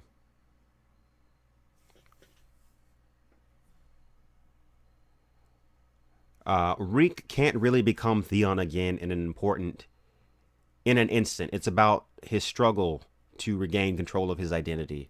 Yeah, I agree. And Theon is definitely struggling in these books. He's debating whether or not he should just kill himself. He's super penitent. He totally regrets what he did to the Starks. Oh my God, I can only imagine having that deep anguishing regret like on your heart. Like that's got to be terrible that you betrayed your family. He betrayed his family, and now he's looked back on. He's had all this time to be penitent. He's been punished so fucking severely. He's just full of regret. He's full of regret that he went with the family that bore him instead of the family that raised him. He was always a very conflicted character throughout. It's sad. It's very sad. Like, more than anything, I feel bad for Theon Greyjoy. And I've always felt bad for Theon Greyjoy because, like, what was he gonna do? Right? He goes to the Iron. Like, really, everyone should just listen to Catelyn Stark and not. Like, if everyone had just listened to fucking Catelyn from the beginning, none of this shit would be happening, right? If Bran had never been climbing like Catelyn, this would have not happened. But, if Rob had listened to Catelyn and not sent Theon to the Iron Islands, Theon would have never, taken Winterfell or anything like that. So that wouldn't have happened. So I really feel like everyone should just listen to Catelyn. But honestly, what was Theon gonna do? He's here, and his dad wants to do this. This is his father. All he wants is to be accepted by his family. And what is he gonna do? See, he's conflicted between the family that bore him and the family that raised him. But ultimately, by the end, he feels like that he should have gone with, the family that raised him because, those were the ones that loved him, really. You know, the Starks loved him like he was another one of them, although he was never a Stark. He was treated like a Stark. Ned Stark treated Theon like his own son. He really did. Catelyn is the cause of so many deaths. I mean, she is, but really, if she had listened, if Bran had listened to Catelyn, she'd be good. But then Catelyn obviously made a terrible decision by taking Theon. I mean, not Theon, Tyrion. She should have never done that. It was a bad move, definitely a bad move. Do you think that with all the characters, with all the storylines, characters that George might need to make one more novel, or do you think that some questions and mysteries will be answered in a spin-off book? Well, I definitely think that some mysteries have been answered and will be answered in books like the World of Ice and Fire, and also the Fire and Blood book that's coming out, and also in Dunk and Egg we've had mysteries that have been answered. But I think that the Winds of Winter, for the most part, will tie up a bunch of loose ends. I think the Winds of Winter will get stuff going. It's going full on fantasy at this point. A lot of reveals, I think. A lot of stuff is going to get tied up. A lot of seams are going to be stitched together, and then we're going to get a Dream of Spring, which is going to be the grand conclusion of all this. So we get all the building. It's been building to this point. The Winds of Winter is like when all the shit just hits the fan, and then Dream of Spring conclusion. The last book I think was initially supposed to be called A Time for Wolves. So that's an interesting thing to kind of think about. A Time for Wolves. So my friend Chris was in the comment section typing for me when I was reading. Just want to say thank you to him for answering you guys' questions. Okay, Tywin Lannister got cucked. Okay, so I guess you're referring to the theory that Aerys Targaryen is actually what you call it. Aerys Targaryen is actually the father of either Tyrion or Jaime and Cersei, or both, depending on who you ask. There's a lot of the secret Targaryen thing is you could argue it till you're blue in the face. There's so many different. I mean, I totally get it. I get it. Um, I know LML, just for means Lightbringer, has some thoughts on the Tyrion and Mad King Targaryen situation, but like I feel like everyone can't be a secret Targaryen, so I'm just like I don't know. I kind of shy away from you know secret this, secret that, because it's kind of crazy. Why is the super chat so little? I mean, I can't control the rate in which people super chat me. Super chat me, people. What are you doing? Send me some super chats. Blah, blah, blah. No, I'm just kidding. No, unless you want to. If you want to send me some super chats, I mean, feel free. You know, uh, check out my Patreon too. Like I've been saying, I've got like an hour of content on there, and I'm adding more every month. You know, why would anyone listen to Kat Stark? She was a terrible human being. Yeah, I know people. I know people have a lot of problems with Catelyn Stark, Arya's mother. Catelyn was. I think she's like a lot of the noble women back then. I don't think she was a terrible human being. I think she was just like a lot of the noble women, and she just couldn't deal with the fact that Ned Stark cheated on her. She just couldn't deal with it for some reason. So she hated John because of it. And she is kind of. They certainly made her um, more likable in the show. They certainly did. They took away a lot of the bitchiness from her. Because I always point to the scene where Bran is unconscious and John walks in. In the show, like the scene is not nearly as bad. In the book, she actually looks at John and she says, "It should have been you." She doesn't. She's not just like get out. She's literally saying to him, um, she's literally saying that it should be you that's unconscious and no one else. Was the Mad King a secret Lannister? Yes. The Mad King was definitely a secret Lannister. That is 100%. No, I'm kidding. I'm kidding. I don't want anyone believing that I really think that. No, he obviously wasn't. I think she was a good mother. She was a good mother, I think. But like towards the end, she kind of lost her shit. And I think she even sees that towards the end that she should have never left. Catelyn should have never left King's Landing. That's my personal opinion. She should have stayed in King's Landing. Catelyn should have stayed in King's Landing. I firmly believe that. And I just don't agree with the way that she just ignored Rickon while Bran was on that bed. You can't. Bran is in the hands of the Maesters. You've got to take care of your freaking baby. And that always bothered me. I'm like, why are you not. Like, Rickon is a freaking baby. Like, Rickon, he's even smaller than he is in the show. He's a baby. And Catelyn is just, like, totally ignoring Rickon. And I'm just like, poor Rickon. Just poor Rickon. Yeah, like in the show, she doesn't murder Walder Frey's mentally handicapped grandchild. She just kills an innocent girl, you know. Uh, but yeah, yeah, it was super. It's sad, like that she killed, Jingle Bells. He was innocent. He was the most innocent. Of course, they weren't going to do that in the show. Of course, like if Catelyn Stark, if Michelle Farley had to slit a mental guy's throat in the show, it would have been like, oh God, it would have been crazy. What if George R. R. Martin did a side book with just old Nan's stories? I'd be down for it. I'd be down for it. Like a little side book. I'm so into it. I'm super into that. A good mother to who Ned took her daughters away. They never think of her or care. Rob obviously hated her. She neglected Rickon. Horrible mother. I don't think Rob hated her. I don't think he hated her. I think her kids love her. But I feel like she was probably a distant mother. I feel she probably was. Like most noble ladies probably were back then. They have wet nurses and they have people that can take care of their children. I feel like Catelyn is pretty much just like a picture of what a lady of a big house was probably like back then. I think they were all probably something like Catelyn.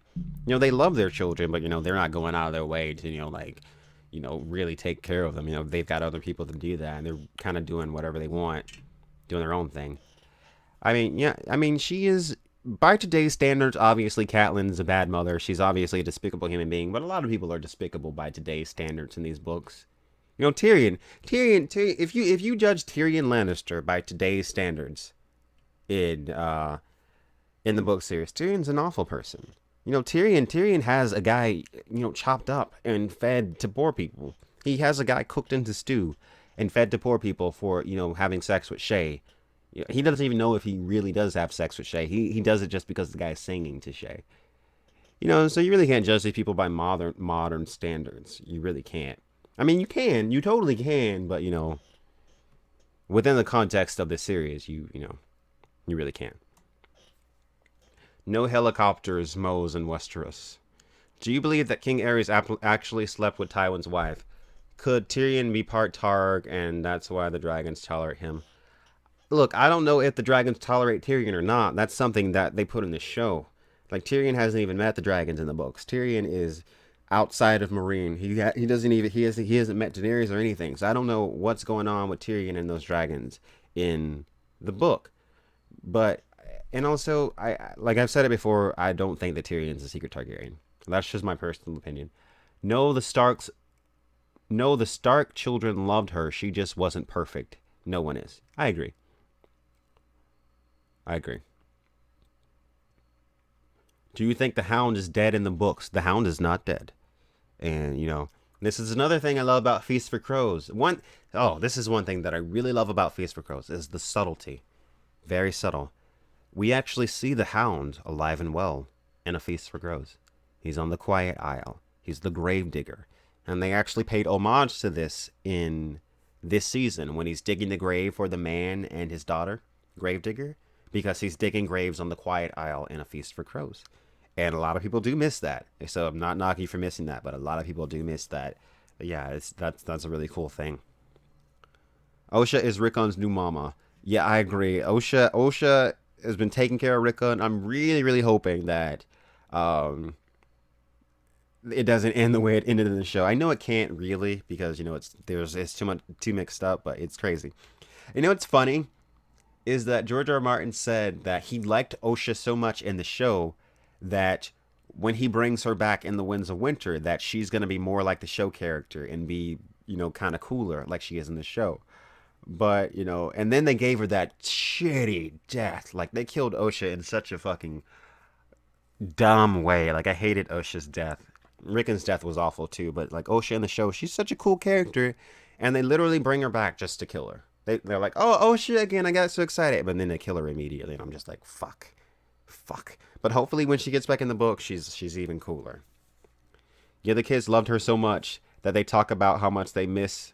Um, I think that comment was sarcastic actually, but I'm gonna read it. Yeah, the kids loved her so much that they talk about how much they missed their dad, and not a word about missing their mom. Well, kids love their moms. As much you can have problems with your mom, but still love her. I think. Question for you: I think Danny will die in childbirth, and John will give her the kiss of life, bittersweet. What do you think? So you're saying that you think Danny will die giving birth to her and John's baby, and that John will, transfer his soul to her, bring her back to life, the way that Beric Dondarrion did to Catelyn Stark. And thanks for your super chat so much, Red Viper. Thanks so much. Let's see. The kiss of life. Let me just meditate on this for a little bit. I like it. It's a cool idea. It kind of goes back to it's kind of like the Nisa thing in reverse almost. Oh God, dying in childbirth. Could I see that? I could. Let me see. I couldn't. Hmm. Because I'm bouncing back show book, show book. I don't think this is happening in the show at all. I think that if Daenerys dies, it'll have something to do with the dragons and whatnot. But I really think that at least either Jon or Daenerys is going to be alive at the end in the show. I think they're not going to get rid of both of those characters. I think. But as far as I think it'd be cool. I think it'd be cool and rather poetic, and we have all this stuff set up that all this can take place, and then we've got Daenerys is obviously, messed up. Her womb is obviously messed up. I think that witch did something to her, poisoned her in some way, that it would make it very difficult for her to, carry a child to term. I think she did something like that, and that could also explain why Daenerys is bleeding at the end of Dance with Dragons.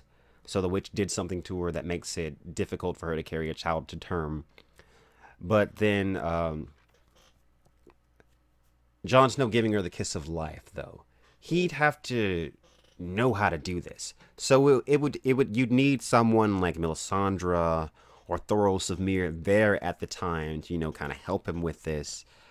I think it would be poetic. I like it. It's kind of like the reverse fulfillment of the Nisa thing, and then the child would be the Song of Ice and Fire, and maybe this is the real stallion that mounts the world. The child that's born out of this. I like it. I like it.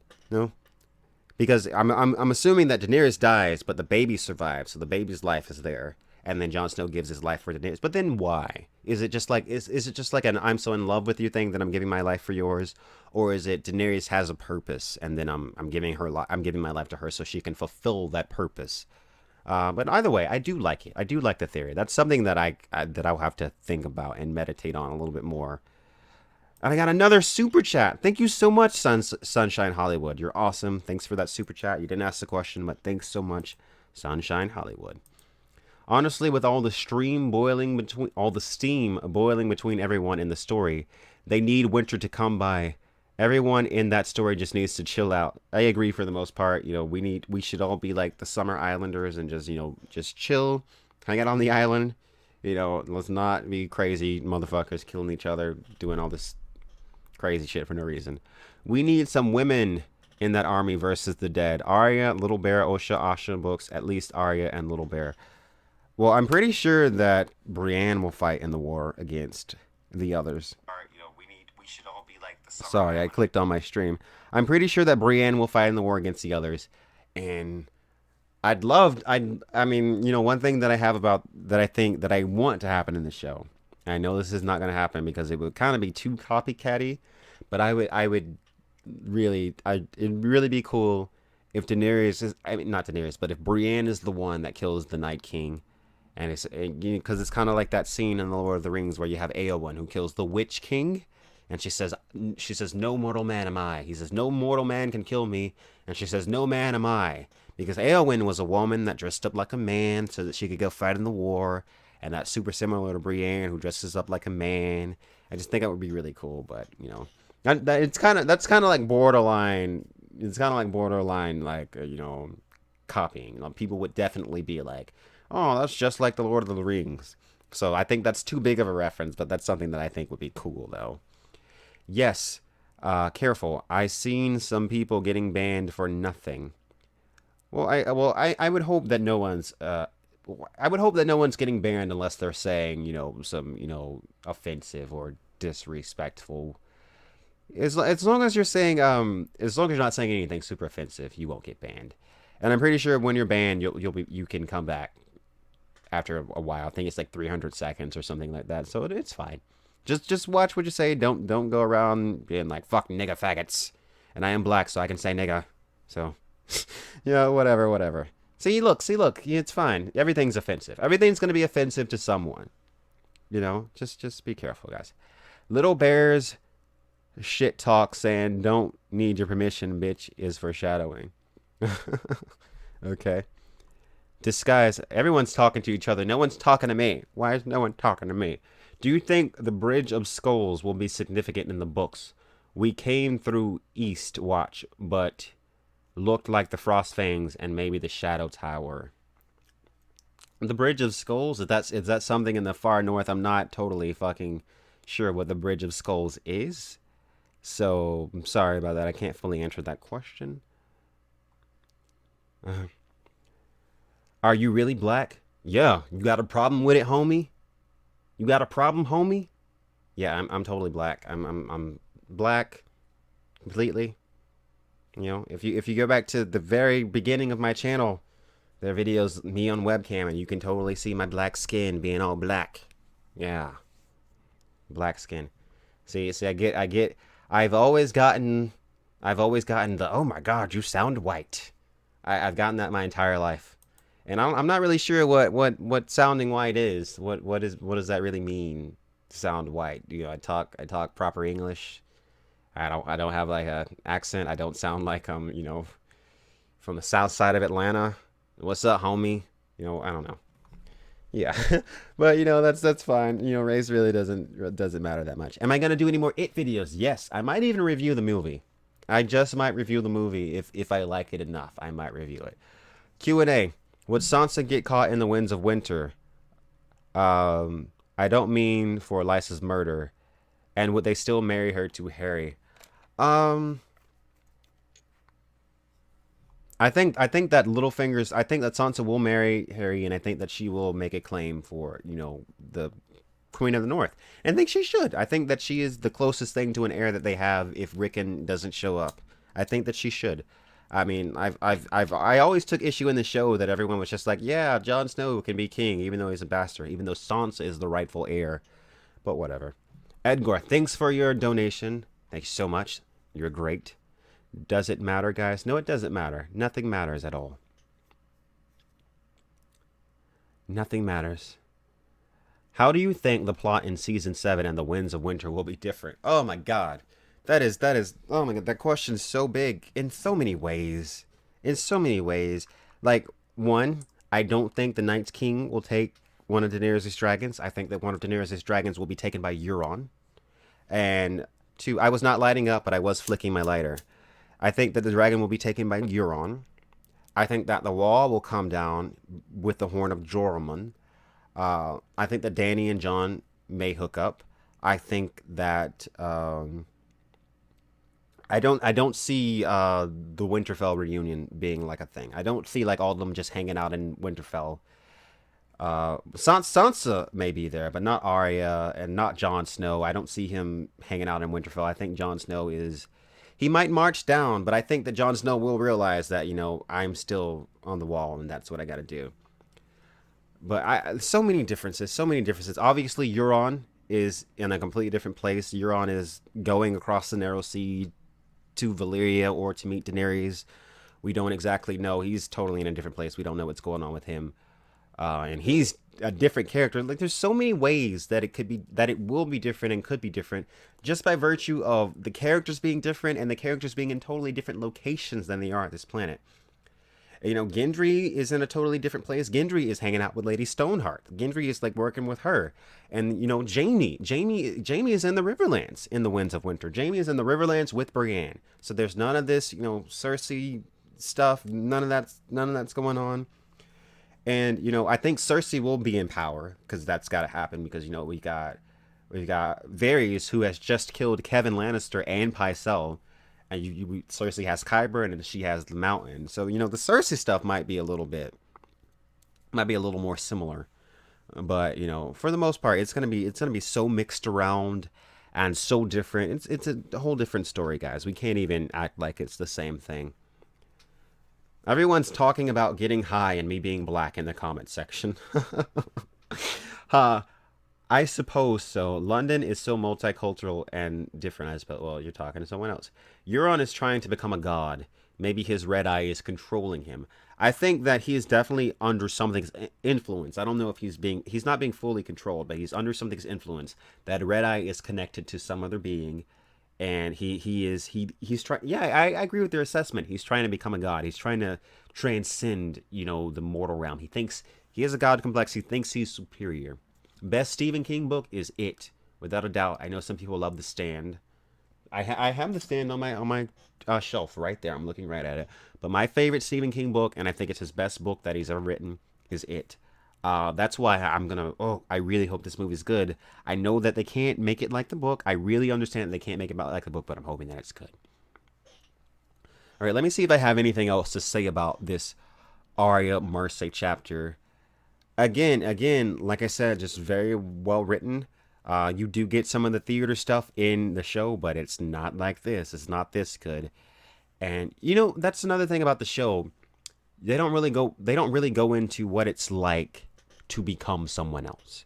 Like, cause Arya puts on Mercer's face, and she gets some of Mercer's memories, but like underneath that, she's still Arya because she's not fully no one yet. So she's still Arya. The idea is that you're such a blank slate that you put on this face and you just become them, and it's just like it's night and day. But for Arya, since she's not no one yet, she's still Arya underneath. It's a little bit more difficult. Okay, Q&A. Might be late with this one, fam. Do you think Arya's story will be as in the books too? And do you think she will return and play a major, semi-major role? I think that Arya is definitely coming back to Westeros, and I think it's going to be good. You can look at my video, Arya's Dark Future, which I should have played here. I don't know why I didn't play it here. I should have thought about that, because that would have fit in perfectly with this chapter. But I did a video, A Song of Ice and Fire Theories, Arya's Dark Future, where I talk about what Arya might do when she gets back to Westeros, and it is not pretty. And I tie it into some of the Ghost of High Heart stuff, and yeah. Yeah, Jeremy, the Dark Tower stuff is really good. Ugh, let me tell you, I can do a mini review for the Dark Tower right now. My fucking god. Don't go see the Dark Tower. Please don't. Please don't encourage it. Just let it die. Let the Dark Tower movie die, please, because we do not need another sequel. Just put this back in the box for the next 20, 30 years, and maybe sometime in the future they can try it again and get some of the things right, because that movie is just it's just not the deal. It was just God. And that kid, holy shit, that kid was awful. Idris Elba's okay.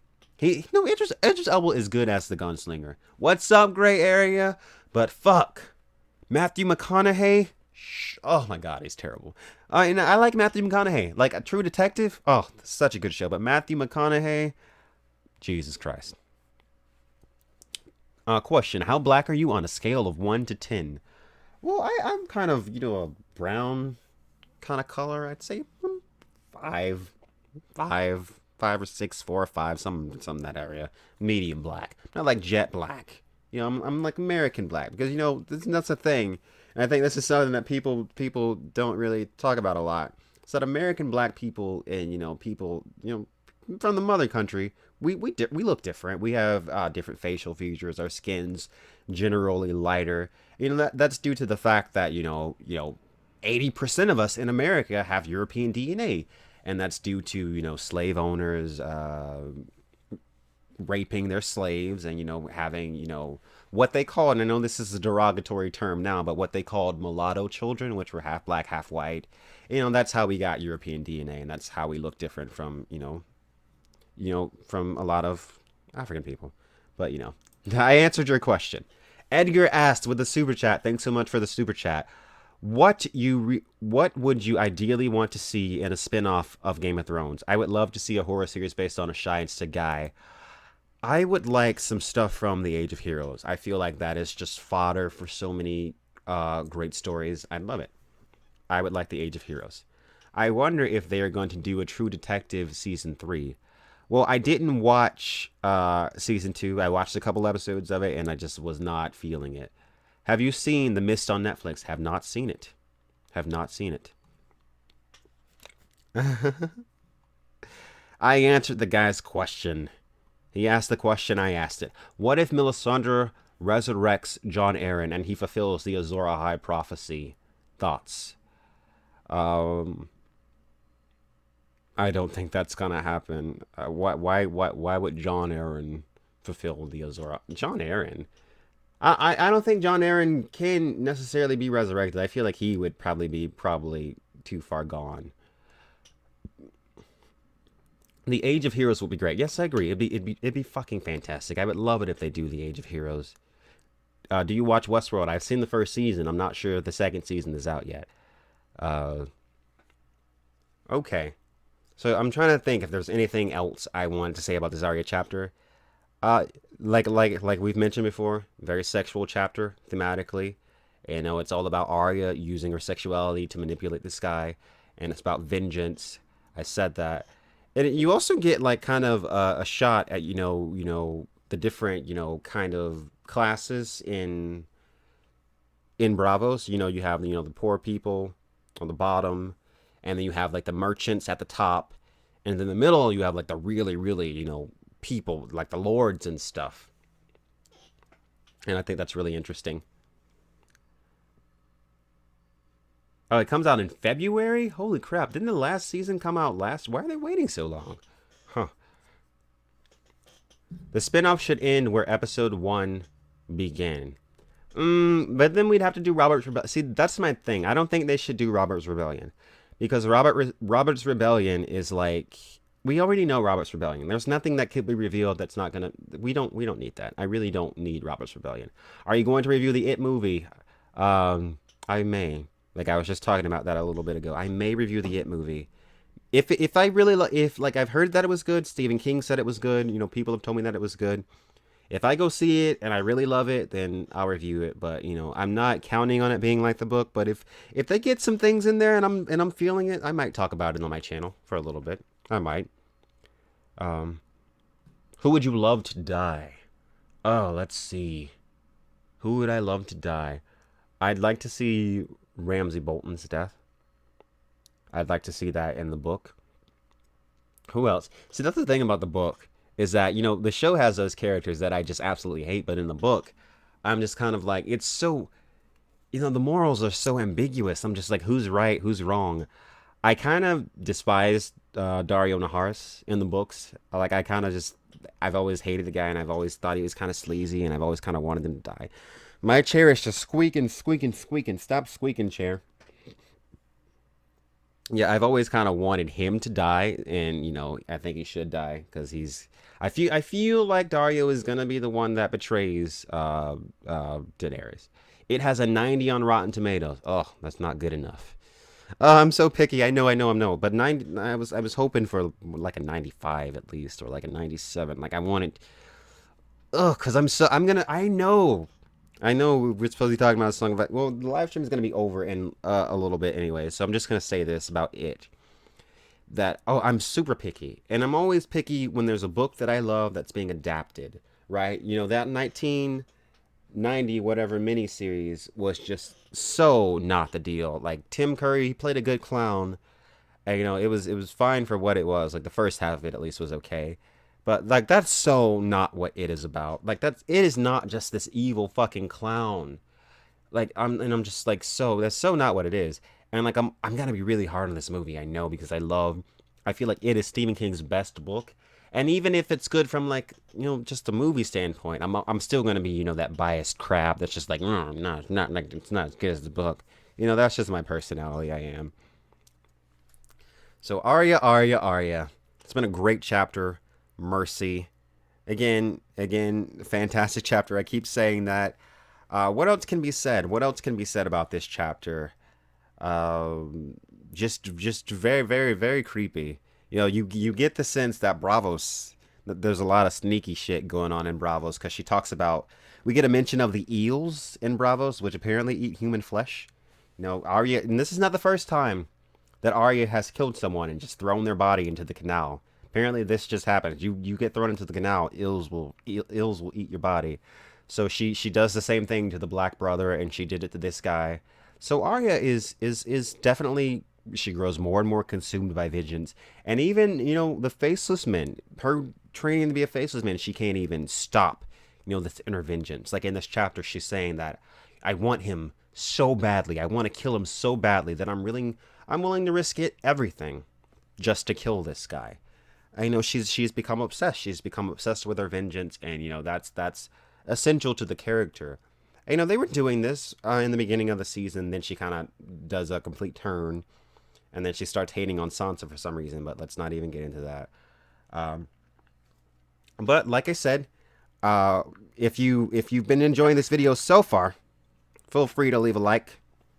Feel free to leave a like, and if you don't like, then you're racist. No, I'm kidding. But feel free to leave a like. I've got a few hundred people watching, and I think there could be more likes. Arya, well, Arya is insane. I don't know if she's insane, Carl Sinclair, but she's on the way. She's traumatized, I think, and as time goes on, and as these books have gone on, Arya she has grown slowly more and more okay in the face of death. Like in the first time she kills by accident, she kills that boy in King's Landing. She's a little shaken by it. And then as time goes on, she kills more and more. She kills that guard at Harrenhal. And as time goes on, she's more and more, not even caring. She's like by the end of it, she doesn't flinch when she kills. And that's the right word. Sociopath. It's someone that is. They're kind of like a psychopath is someone that has absolutely no ability to empathize, but a sociopath is like a psychopath light. They can, but it's kind of like a thing they can. I'm not gonna say turn on and off, but it's kind of sporadic. There are moments where they can be like totally fucking cold, completely turn it off and just kill. But yeah. Oh yeah, I agree, Lucifer. Like, and also with Bravos, is that the city's alive. Like the city is definitely a character. That's one thing I love about, like, he's always talking about the fog, and I really, the city is certainly a character. It feels like you're there when you're reading it. That's how good George R. R. Martin is at describing things. And in the show, I feel like you never get that really sense of the misty, dark, foggy Bravos. And where anything can just be lurking in the shadows, waiting. Could be lurking in the shadows, waiting to slit your throat and throw you in the canal, and for you to be eaten by ills. Anyone could just be waiting. Anyone. I know that doesn't really come across in the show, but you know how it is. They can't do everything, but they could do something. I would have liked the scene, filmed at night, with some fog. I would have liked a little bit of that, but we didn't. Ugh. You think the spinoff should be in Bravo? See, I think what my thing is, for me, I think the spinoff should take place primarily in a place that we have not seen before. Like, I'm totally down for the Yeti spinoff. I think that would be freaking sick if you give it to the right people. I would love like an Asian Game of Thrones. Like, I'd freaking love it. I'd be super into it. That movie that came out, The Great Wall, which was a total abomination. Don't bother watching it. Like, oh, that movie made me mad because it's like The Great Wall. Like, so there's this crazy fucking fucked up wall. It's the Wall of China, I think, or some shit like that. I don't know if it's supposed to be the Wall of China or whatever. Like, I kind of blocked that movie off. But basically, what I felt like, one of the things that I hated about the movie was that it's like, these people have been on this wall for like forever, for like hundreds of years, fighting off these fucking creatures. And then fucking Matt Damon gets there, and he just figures it out in like fucking like 2 days of being there. So it's like, like these Asian people were totally fucking clueless before this white guy got here. And it's like Matt Damon gets there and just saves the fucking day. And like, because it's like, he gets there and he's like, oh, maybe we could try capturing one of the monsters. And I'm like, these people never fucking thought to capture one of these fucking monsters until fucking Matt Damon gets here. And I'm just like, what? What the like, I hate shit like that. I just hate that type of shit. Like, this guy gets here and solves all the problems. I hate shit like that. But that's what Daenerys does. Actually, no, that's not what Daenerys does. Daenerys goes over there and she kind of fucks shit up.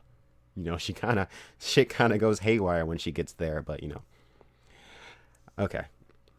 You don't need to see the Great Wall. You don't have to. But like I was saying, I think, but like the look of the movie, I liked. I feel like we could do like a Yee thing, like a fantastical, kind of China thing, because that's what Yee is. It's like fantasy China.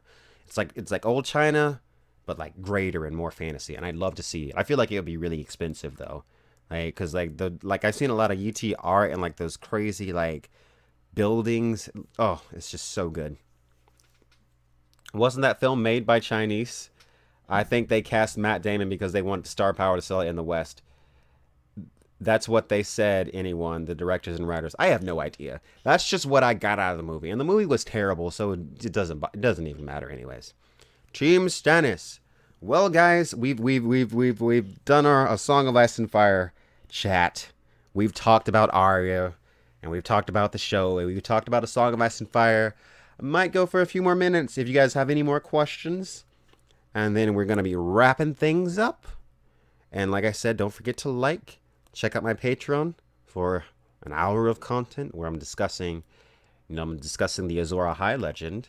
And I'm talking about other legends in the real world that are similar to, the story of Lightbringer. I'm talking about that. And then I'm talking about Game of Thrones and where it went wrong. And I'm also, I'm crediting Game of Thrones and, talking about where it went right. So, the live stream is winding down. First time listening to one of your live streams. Arya is my favorite from the books. I'm so glad she was the focus. Yes, Arya is definitely one of my favorite characters in the books. Like I said, people think because, the show Arya is not doing it for me, that I hate, book Arya. But, book Arya is my bitch. I love her. What do you think of the Dune movies? All right, the David Lynch Dune movie has great costumes. And and the movie kind of falls apart towards the end. I'd say like the first act of the movie is decent. Towards the end, they really really rush it, and it gets really bad. As far as the Dune miniseries and the Children of Dune miniseries, which are based off Dune, Doom Messiah, and Children of Dune, I like them. They're far more similar to the books, but they're very cheaply made, and that's not good. You can't do that. You can't do Dune cheap. It just doesn't work. Should they make a Dorne spinoff with the sand snails as the main character? Why are you asking me that? No, just give up. We don't need to see Dorne again. It's fine. We have it in the books. How would you feel about a spinoff being a Fargo type series where every season is a new story? You could have one season about the Red Priest and Ashai, one about Yee. I'd like that. You see, that's cool. I'd like. Okay, I feel like the way they should do it is that the first 4 seasons of the show is a different story, and then in the last season, all the stories connect, and then it's like some crazy, like, bigger plot. I think that'd be cool as shit. I think that'd be really, really, really cool. I'd like that. How would you like to see Arya die in the show and in the book? Well, in the show, I let's see. Okay, so let's see. Okay, Arya is in Winterfell. She sees the army of the dead approaching. She's like, fuck you, I'm gonna go kill the Night King. And then she runs to go kill the Night King. And she's like doing backflips and cartwheels and shit. And she's like fucking doing parkour off of fucking trees. And she's like slicing down whites. And then she gets up to the Night King. And she looks him in the eye. And then a white giant comes behind her and crushes her fucking skull. And then just... And then she's like, ah! And then she just dies. And he like swings her up against a tree. Her fucking guts fly out. And her fucking eyeballs pop out of her fucking skull. And then it's just like, super fucking bloody. And then she's like fucking screaming the entire time. And then she fucking shits herself. And then just zooms in on Arya's fucking mangled fucking body and corpse. And that's how she should die in the show. I don't really have an opinion on the book Death of Arya. I don't want her to die in the book, but I know she probably will. But I don't want her to. I'd like to see an adult Arya in the books. I really would. But in the show, they can kill that bitch. They can kill her. Don't care. Yeah, yeah, I'm pretty sure in the show they're keeping her alive. She's not going anywhere. Mm. Do you think the sexual aspect of this chapter could reflect Arya being turned on by killing people? I don't know if Arya's turned on. Like I said, this is at this point in Arya's like youth, she's just about to start becoming a woman. Like, and I think it's interesting that she's a character that really shouldn't have much of a sexuality at this point, but this chapter is very, very sexual, which I think is interesting. I think that what we're getting hints of Mercy's sexuality in we're getting hints of Mercy's sexuality in this chapter, and not necessarily Arya's. Okay. Did Arya use Needle to kill the Tickler? How does the Tickler die? I'm pretty sure in the I'm not in the show the Tickler dies. She gives him the name, but in the book I'm not sure. Does she kill the Tickler in the book? I'm not even sure. I'm not. I don't even remember how the tick because I know the names are different. Like the names that she says in the show are different from the names that she says in the book, but it's different. I don't remember. Oh shit! It was Ralph the Sweetling, wasn't it? Yes, she kills Ralph the Sweetling in this chapter, but in the show it was actually a man named Polliver who is the replacement for Ralph the Sweetling, so it's a little different. Do you think the water running through the walls in Winterfell from the hot springs could freeze? Maybe the Night King will do that and bring the castle down. Whoa, that'd be interesting. Like the water freezes and expands, and that's how the castle falls. That'd be cool. I think she struggles with knowing the difference between right and wrong. I think she does as well, and I think that's something that they kind of did right in the show when she refuses to kill Lady Crane. I think that is something that I think a similar thing will happen in the book, but I don't think it'll happen that way. Like I said earlier, I think they will command her to kill someone in Westeros, and I think it'll either be Don or it'll either be Jon or Daenerys, and I think she'll say no, and I think that'll be what pisses them off, and that'll be the point where she breaks off from the Faceless Men in the book. That's what I think will happen. But we've been going for about 2 hours here. It's time to wrap things up. Thank you guys so much for joining my live stream. you know, talked about Arya. This is what should have happened. If they took more, if Arya was more like this in the show, I wouldn't have such a problem with her. But like I said, I love book character. I love book Arya. So, thank you guys for watching. The live stream is ending. I'll say my final farewells. So long, farewell. I'll be to say good night.